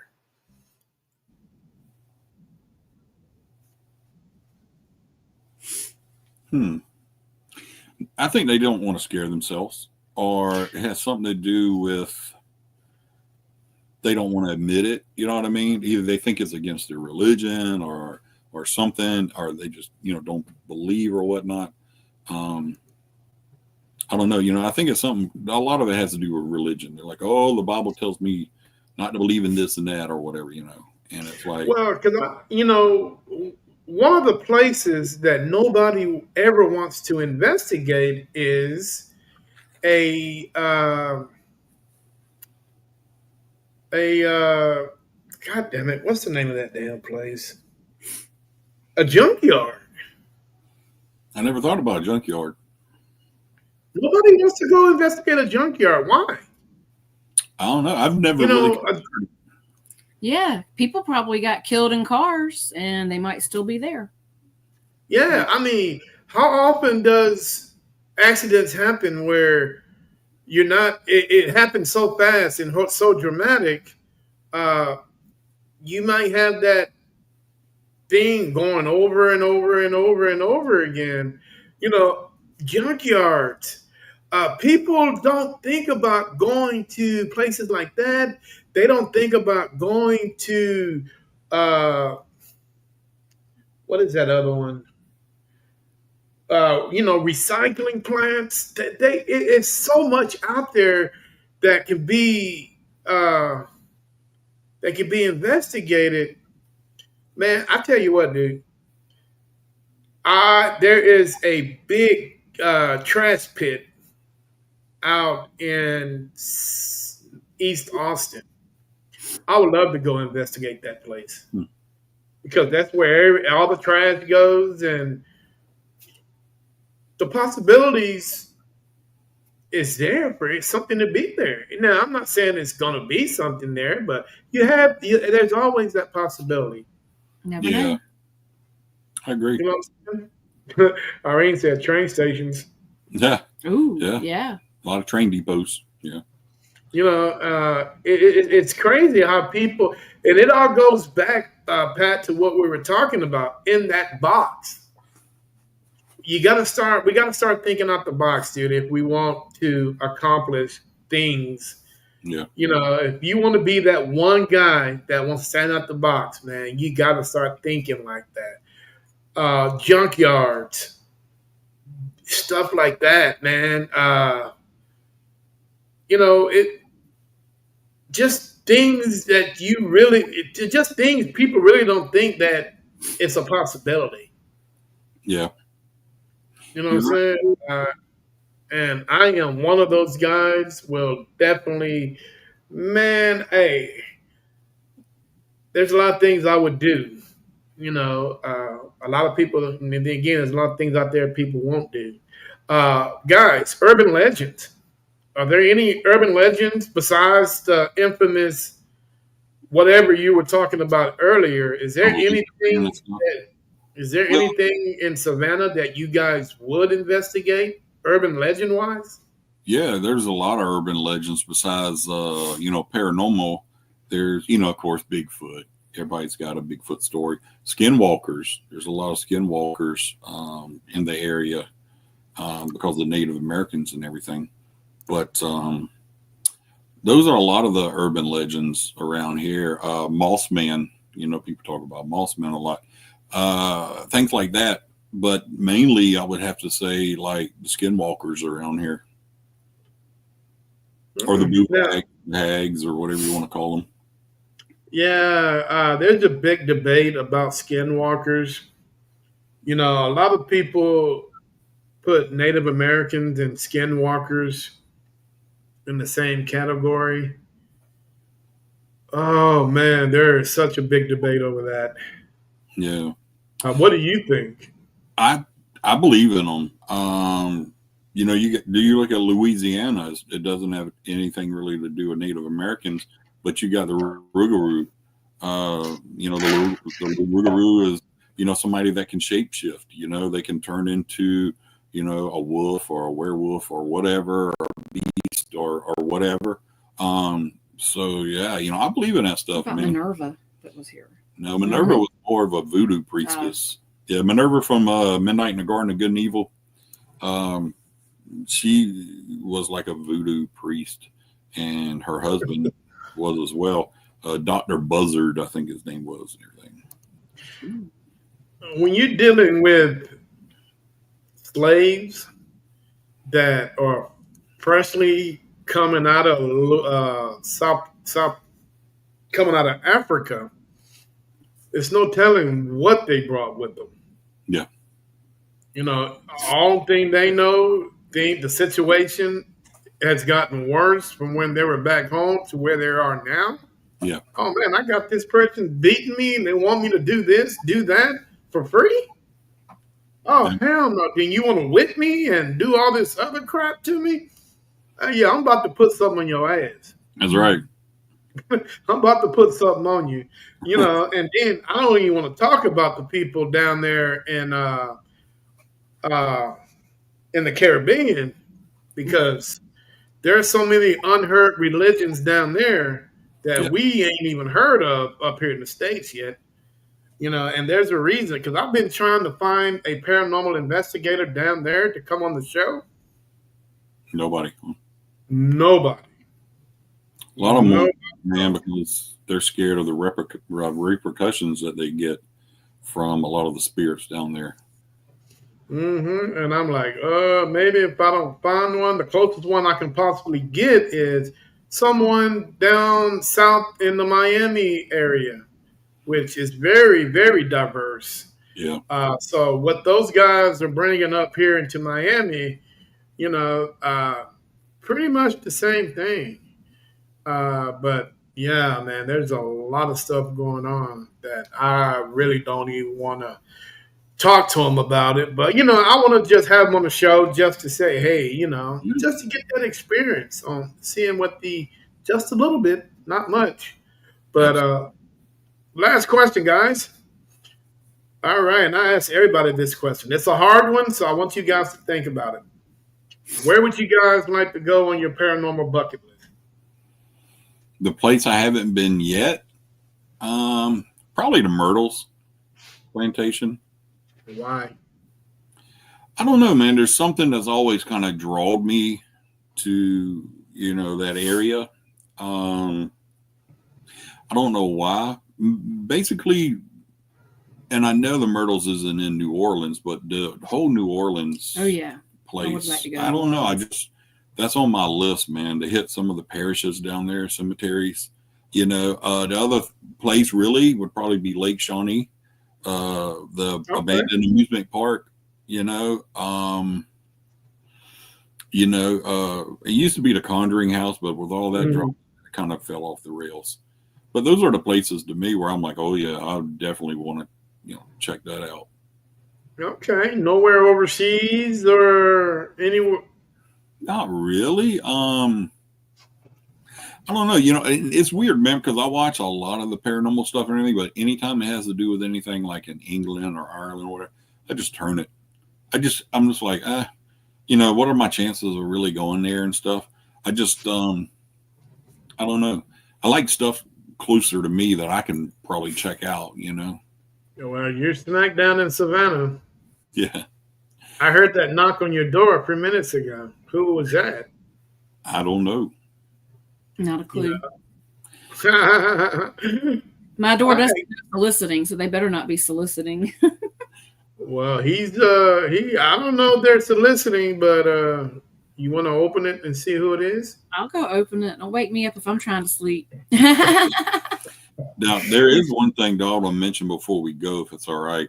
So Sure. We are having a Paracon, if you want to say a Paracon, February 28th through March the 1st, down here in Savannah. It's called Shadows of Savannah, and it's going to be more of a learning experience than anything, teaching, like you mentioned. One or two little, I guess you want to call them celebrities, I guess. I'm not sure. I know Brandy's coming from 28 Days Haunted. She'll be down here. But then we've got lots of stuff planned. Tickets are like $10. Can't beat it. Wow. If you're a first responder or military, tickets are $5. Kids 12 and under is free. We're going to have all the links up within a day. And the hotel information will be there, everything. We've got a couple little tours lined up, like Bonaventure Cemetery, and then a walking investigation tour and things like that. So it's going to be a lot of fun, and it's going to be a networking experience too, and a learning experience for everyone. Hopefully somebody can take something from it that they've either had a question about or want to learn about. So hopefully we can come together and do it. And again, it's February 28th through March the 1st, 2025. And wow. Love it. We're going to have lots of vendors. We've got about 30 vendors, selling books and everything. So, well, if I come down, dude, you got to have a place for me to stay. Yeah, come on, man. And yeah, Flip's coming. Okay, I'm not coming in. Give me some of them Georgia peaches. Yeah, oh, man. yeah. Yeah, I don't mean peaches from off the tree. I mean Georgia peaches. That's right. And Flip, I know you know what I'm talking about. Yeah. I am Flip's favorite. He No. doesn't care for Patrick too Yeah. much, but I'm his favorite. Oh, Lord. I won't Oh, admit Lord, that, yeah. but it's true. When we go to conventions and stuff and she goes and sits at the table with us, Flip's like, don't put her next to me. I'm right next to him. Of course, she sits right next to him. Aggravates the hell out. A lot of fun. Oh, Well, there's Dana said we got plenty of room. that's my sister, man. Yeah, like I say, that's how we roll down here, man. Well, Come who on. cooks the best? I got to go where the food's the best at. Dana, My for sister. sure. She cooks the best, man. Okay. Yeah. Now I can cook, I can grill, but my brother-in-law is really good on the grill too. But my sisters are really And I'm not good at anything. No, Tiffany, I burn water, so I'm good at eating. That's about it. she set the microwave on fire one time. How the hell she do that? She turned it on with nothing in it. I said, well, what was you doing? She said, I was killing bacteria. There was germs in it. See, I told you my sister said that's her. But my brother, Flavor Dave, he can grill now. I can, I love grilling. But Low Country Bowl, I don't know if you know what that is. A Low Country Bowl. Yeah, you come down, man. We'll do a Low Country Bowl. That's shrimp, potatoes, sausage, onions. Well, don't do shrimp. You don't do shrimp? No, sir. You live on the coast down here, Bubba. You got to eat some shrimp. Man. No, I don't eat no shrimp. No? Like some catfish. I'll tear up some cat. Yeah, man. We do catfish fillets. Now, this question just came out of my head, and I just thought about this. As diverse as Savannah is, how does the brothers react to all the ghostly sightings that they come to see and hear, and how do they react towards that? Now, when you say brothers, you mean the brothers, like African Americans? I'm just making sure, man. Yeah, a lot of. Here's the thing: we'll pull up at like Wendy's and stuff or whatever, just to give an example. Or either they'll see my shirt if we're eating somewhere, and they'll ask, and I'll say, "Oh yeah, we're into paranormal stuff," and a lot of them are like, "Nope." They don't want nothing to do with that. They're like, and what did the one lady say? Black people don't like. She said, "Sir, I am black. We don't do that." Yeah. And why do you think?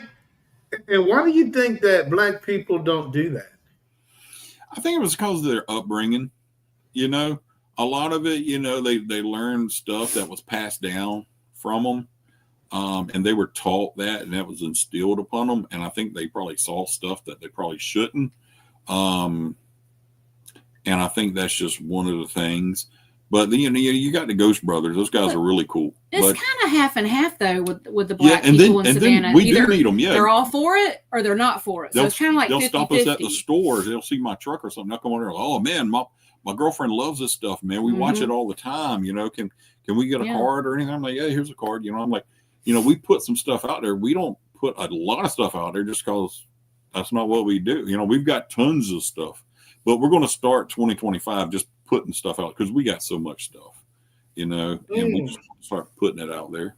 Now, do you think that the minorities in your community, have they ever called you for anything?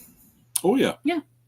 Oh yeah, a lot of them have called us and said, hey, my sister is having problems. She's too embarrassed to call you guys and stuff like that. Mm-hmm. But yeah, and when we had our coffee shop, you wouldn't believe the people that come in. A lot of them, black women would come in and say, I think something's going on in my house, blah, blah. He touched my hair.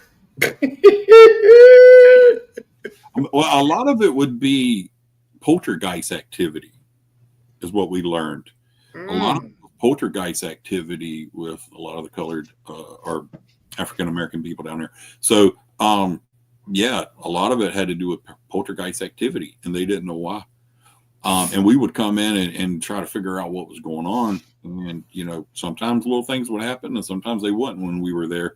But I would say, you want us to cross this person over or ask them not to bother you anymore. And 9 times out of 10, we were able to help them. When we couldn't, that we'd call somebody else and say, hey, you're more experienced in what's going on here. It's crazy paranormal or poltergeist activity. They're having a lot of problems. They got a little child, and that's one thing. When we get calls, doesn't matter where we are or what's going on. If there's a child involved, we put it at the top of the list and we try to get to it right then and there or the very next day. We try to rush out and take care of it. Those are always first on the list is if there's a child involved. It's saying that they got a devil in my house. I had a lady that said that. Yeah, we do. A lot of them, again, I don't think they're playing with a full deck. Yeah, I come to realize that because they see it on TV. Yeah, And believe it or not, a lot of people that are medicated, like I always tell people on the show, we really don't know what these pharmaceuticals are putting into their pills. It's got to be made from somewhere. It could be a little bit of this, a little bit of that, a lot of this, a lot of that. But I do know that people that needs to calm down, that are hyped up. Dude, right. can you imagine being on something that calms you and and it not only that, it calms you down, but it makes you a little hallucinant, make you Yeah. see things. You have to decipher those people if they're on medications like that or if they do have Yeah. some mental illness.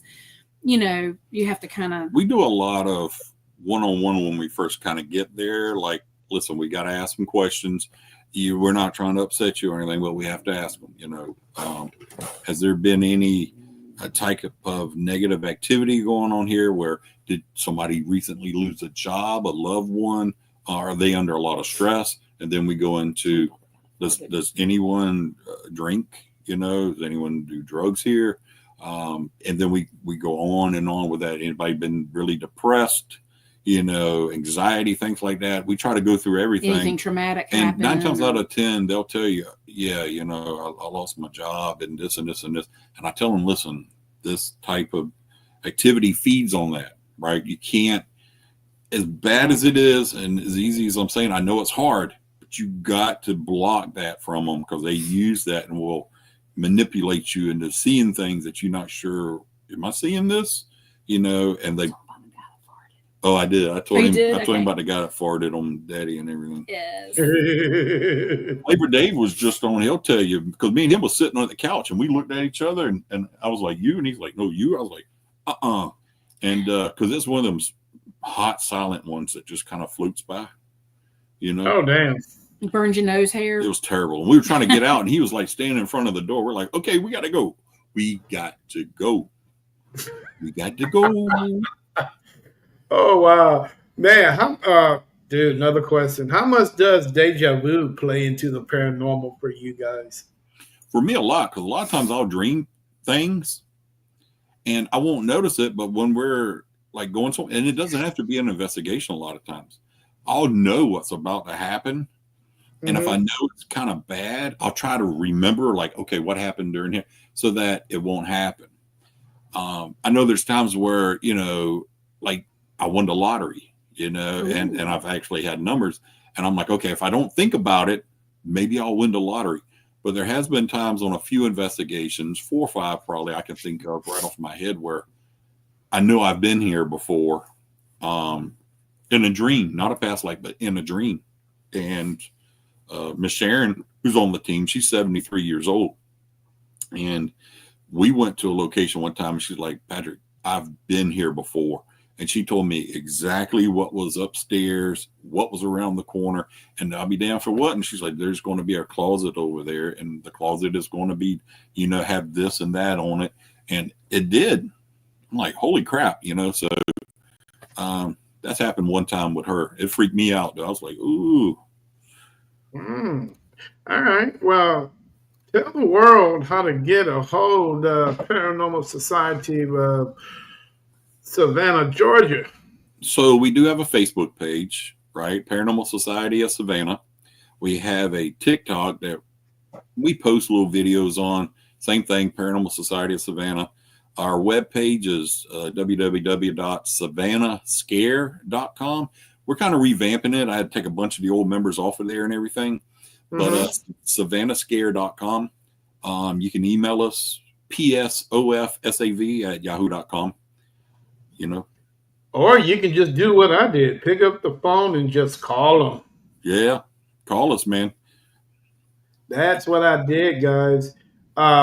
Man, it has been a pleasure speaking with you, Patrick. I really appreciate you answering the phone when I called you, and I really appreciate you accepting the invite. Oh, yeah, man. We appreciate you. And next time I can get some of the other members to come on here and talk to you if you want, whenever.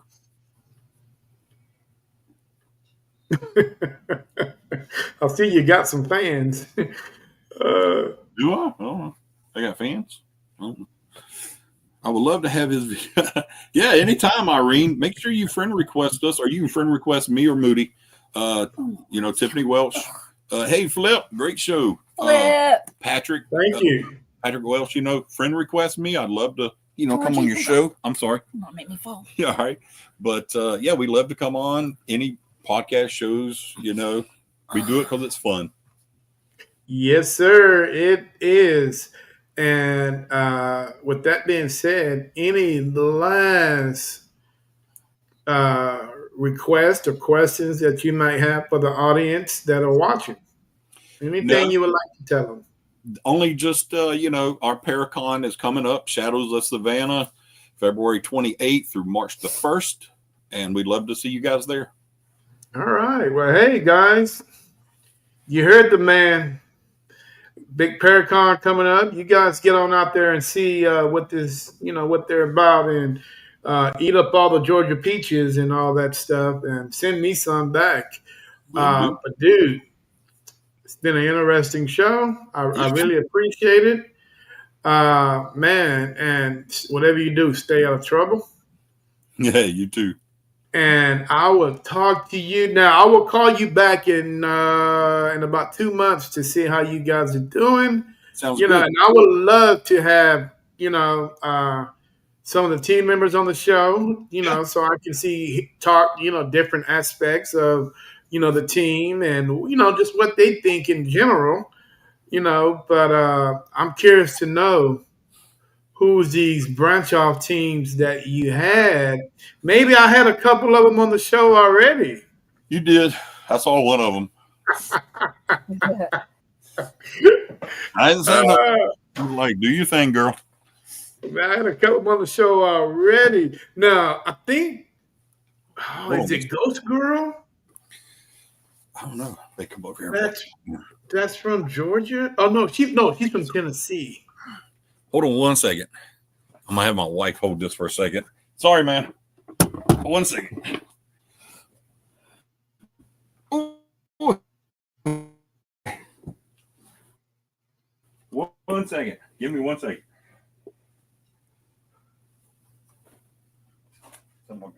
Be right back. Okay.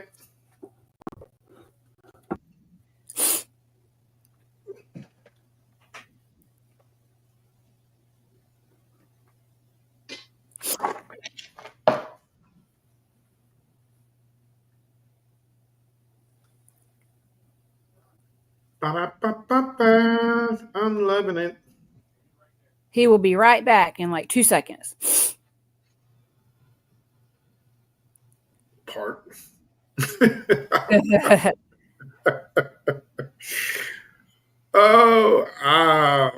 You know what? I think he had to go use the bathroom. You would be correct. See? When a man stands up like that, yeah, he's going to go to the bathroom. Trust me, I do it all the time. He had to go TT. He's coming. He's coming. Oh. They said he had to go poop. He'd be gone longer than that if he had to poop. Spooky dude. That is so funny. Here he comes. Here he comes. Here he comes. I'd about to pee my pants, man. Well, we don't want you to do that, bro. Nah, it's cool. No pin, huh? No peeing in pants. Did that while I was drunk. I didn't like it. No, but you was talking about, a couple ex-team members. But, I watched it. I didn't say anything. I was like, they say something, they don't.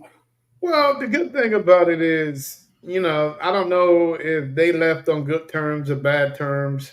Bad. or whatever the case may be. Yeah, or I can say it's cool, man. Well, as long as they keep it respectful, everything. I mean, the thing is, even if they left a certain way, don't stoop below that. Keep your head, your chin up, your eyes forward, and be the better man, and everything will be fine. And I think that's what you did. I tried to for about 8 Oh, months. Lord. And then my Here mouth, we go. man, I had to. Once they started attacking my wife, I was like, you talk all the crap you want to about me, but why are you talking about Moody? Moody ain't do anything to you. So, Well, sometimes everybody has a weakness, and they probably know that's your weakness. yeah. You know what I'm saying? Dude, I've been down that road so many times. It's crazy. It's weird how let's take a funeral for a change. For an example. You got all these people that comes to a funeral, and they're gonna do this. They say they're gonna do that, and what happens after the person is in the grave? You Yeah. don't hear nothing from nobody. I've You know, given probably 15 eulogies. My mother's brothers and sisters and my grandpa and grandmas and every cousins. I've done so many eulogies, and I always say that. Why are we always meeting at funerals? What yeah. happened to the get-togethers and the family reunions? And I was lucky enough where a cousin finally dawned on her. You're right, and she planned this thing for February, and I'm excited. I'm like, yes, finally somebody's putting something together. Japanese Don't let people. me hey, don't let me show up like, hey, who's that black man over there? No, I mean, but getting back to it, you gotta. It doesn't matter, man. If you're the lead invent or founder, co-founder, you're gonna get grief from somebody, man. Oh They're yeah, going you're gonna get hammered. and it was one of those things where I took, but it's one thing too where it's like, all right, the business was doing real bad. The coffee shop, lost my job. A bunch of team members quit for no reason, was talking a bunch of smack and stuff. It was just one thing after the other, man. And it just all hit at once. And after about 8 months of it, and the one guy said something, and I was like, you know what? Boom! I let them have it, and I talked about the mama and everything. Oh wow. Man. Here's the thing, man. Talk about me. Don't talk about my wife or my family, my mama, my sister, my dad. Then you're gonna get an ass whooping, and that's just There what. you go. That's how we are down here in the South, man. Don't talk about my wife for one thing. That's Mm, here's the hey, thing. People would know how to push your button. And they knew saying something about her was going to push that button and send yep, me. over Now, that should I say edge. this? I don't know. A lot of people was like, man, are you drunk? No, I didn't have anything to drink.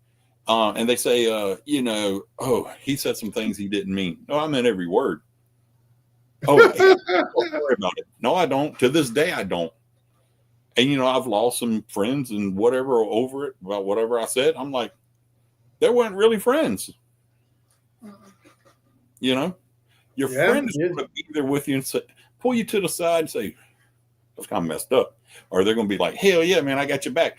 Either way, you don't just dump somebody for something they said, yeah.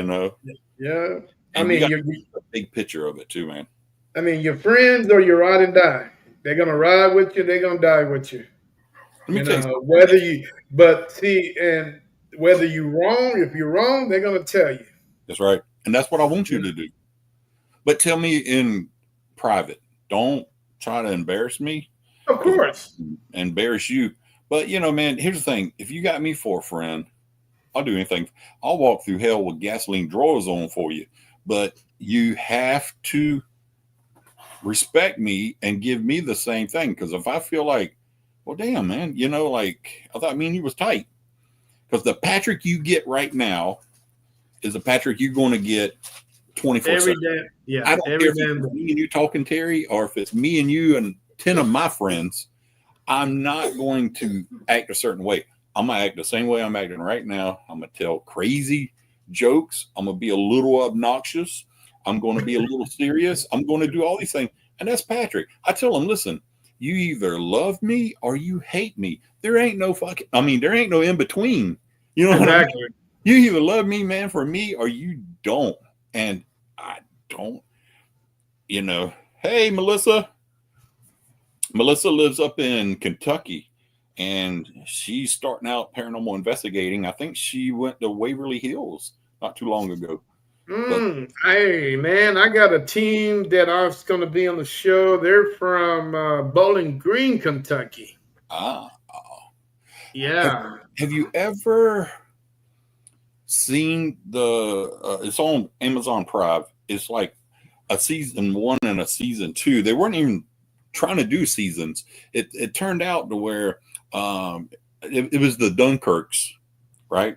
It was the Dunkirks and husband and wife team, and they were paranormal investigators, but then they got into cryptids and everything. And it's called Hellier. Have you ever seen it? No, I don't think I have, brother. Recommend that to you. The Dunkirks are 100% legit, but it's called Hellier. They go to Bowling Green and they go to Hellier, Kentucky, where there's like these little entities, people, whatever you want to call them, that haunt what do they call them, hollers, and they call them caves and all this other stuff. 100%, man, it will suck you in. I mean, it is really good. And they do the Estes method on some of this stuff, and the stuff that it's like, wow. Yep, I agree with you, man. Waverly Hills is way too expensive. I've been there 3 times. The last time I was there, we just did a TV show called Haunted Discoveries. And the guy used to be on Ghost Adventures. Alvin, yeah, those guys, they're awesome. Kevin Ott and those guys, they're awesome. Flew me up there, man. You know, put me up, everything. Told my story. We did it in Waverly I'm like, oh my God, I've only been in here during night both times. I was there during the day, and we had the run of it. I could walk wherever I wanted to. It was awesome. And it was free that time. But me and the team went there, and yeah, you're right, man. You know, it's like $100 a person. But if you want a private, it's $1,200. But I get it. They're trying to renovate a lot of it, and it looks really nice, man. They've done a lot of stuff to it. So now I will tell you something funny. I don't know if my sister's still on, but she can vouch for this. She lived in Louisville, Kentucky. My brother-in-law was in the military, and they were telling me about Waverly, and they were like, "Let's go check it out." I was like, "Okay." So we snuck in. This was before it was on TV and everything. We snuck in, and I got a picture right next to me standing up to the sign that's hanging down from this chain that says, you know, no trespassing, prosecutors, you know, blah, blah, blah. But me and him snuck up there. This is long hill. You got to walk up. It's paved now. Went all the way up there, and there it is. And we were like, oh my God, it's like, let's check it out, you know, and security guards were coming. I was trying to run down the hill, and I guess I lost my footing. Man, I looked like the Stay Puft Marshmallow Man coming down there. I was rolling and shit. And I remember us rolling into the woods, and we were hiding from them. We were trying to get the hell out of there, you know, from it. But we laughed and laughed. And then when I got to go, I'm like, God, we came here like 15, 20 years ago, back before it was really popular, you know. But Waverly's cool. Waverly's cool. Well, man, I don't think I ever get a chance to get over there to for that place. I would love to, but there's so much here to do. There's so much here to investigate, and especially in Texas. Texas is so big, dude. I mean, you can drive for 10,000 miles and still be in the damn state. Yeah, you know. And I know you're a big Cowboys fan, so shout out to you and the Cowboys. Well, no, you didn't just mention that. We play tomorrow night, so. No, I know y'all do. I hope y'all fucking lose. You and about half the country. I hope y'all fucking lose, man. But Oh, Irene Yeah. mentioned Gettysburg. The team is talking about going up there for the bash that's coming up. There's a Gettysburg bash they have every year. So the team is, I've never been. I always wanted to go. That's one of the places I probably should have mentioned, Gettysburg. I would have mentioned it. I mean, oh man, you know what? And I don't even think you got to pay to get into that park, do you? I don't know. I've never been. So I think it's a state park. yeah. I don't think you got to pay. Well, a lot of times, you got to pay for parking, which is $5 or whatever. And Oh, they're gonna get you either way. yeah. And Melissa, you can suck it. So let's see. And then you probably got to pay, $10 to walk around or whatever, which it goes to the upkeep, for whatever, it don't bother me. I know Fort McAllister is $5 to get on, and then it's like $10 or $15 to go to earthworks and everything or whatever. And it's cool. But yeah, they won't. I would tell you this. Well, about 20 years ago, me and two of my buddies, we were camped out there and we had a few drinks, and we were like, let's go sneak onto the fort, see what we could see. And so, yeah, we've been drinking, and the park ranger, I guess, came out and was chasing after, and it's pitch dark. Man, we can't see nothing. And I bam, I hit this fence that was about knee high. And I mean, I flipped up over it. And get out of the way. Dukes, get off. Hold on. My cat is on the keyboard. Sonny, Get off the keyboard. Sonny, come here. Sorry. People watching this like, this was a paranormal show. What the hell's going on? These cats, man. It's a cat show. Yeah, it's a cat show, man. But yeah, it's and he was like, hey guys, I can see you, and I'm a big dude. I was hiding behind this tree that looks like a twig, and he was like, I see you, and I was like, you'll never get us alive, or whatever. And he was like, come on, man. So yeah, we went back to our tents. But I will tell you, when we were there before we got caught, you could hear drums, because it's old Civil War fort, and you could hear like the beats of the drum, and then you could hear like cannon fire and stuff, and you could hear. Oh wow, interesting. I mean, it was perfect weather for it and everything, and we were just like, you hear that? That's before we were doing, recording things and everything. It was like, holy crap, man, this is awesome. So yeah, good stuff. But again, a lot of those parks, man, they won't let you go something, man.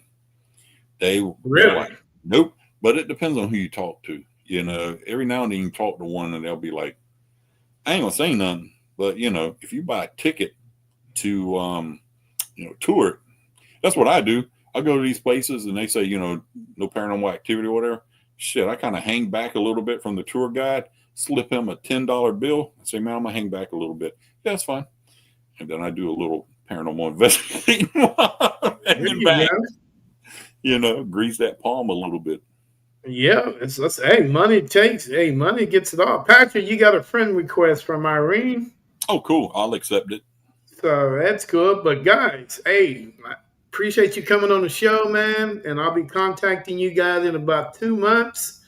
And who's to say?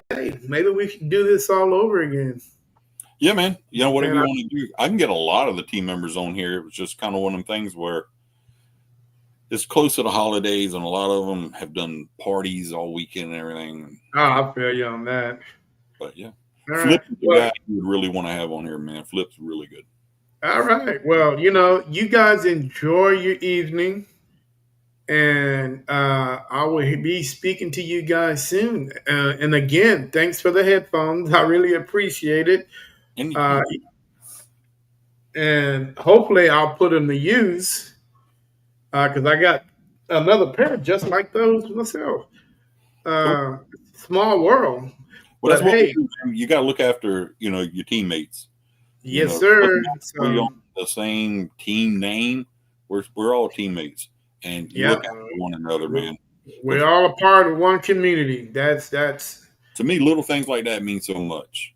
Oh yeah, give me something. Paranormal team sometimes will come up and give us something. I'm like, wow, as little as it is, I'm like, that was pretty cool.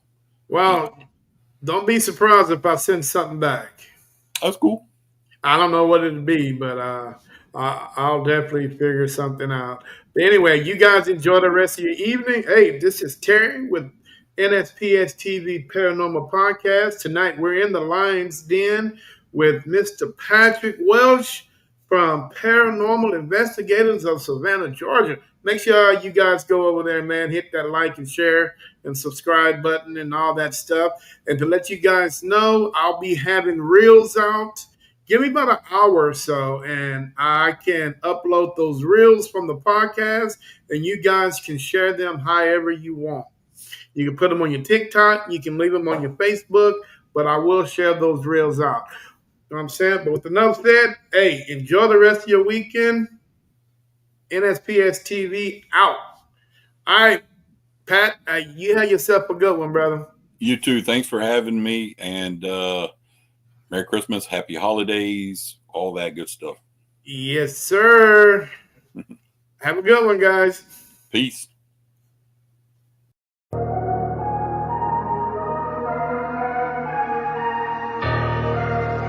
V4 Vendetta Beats Production.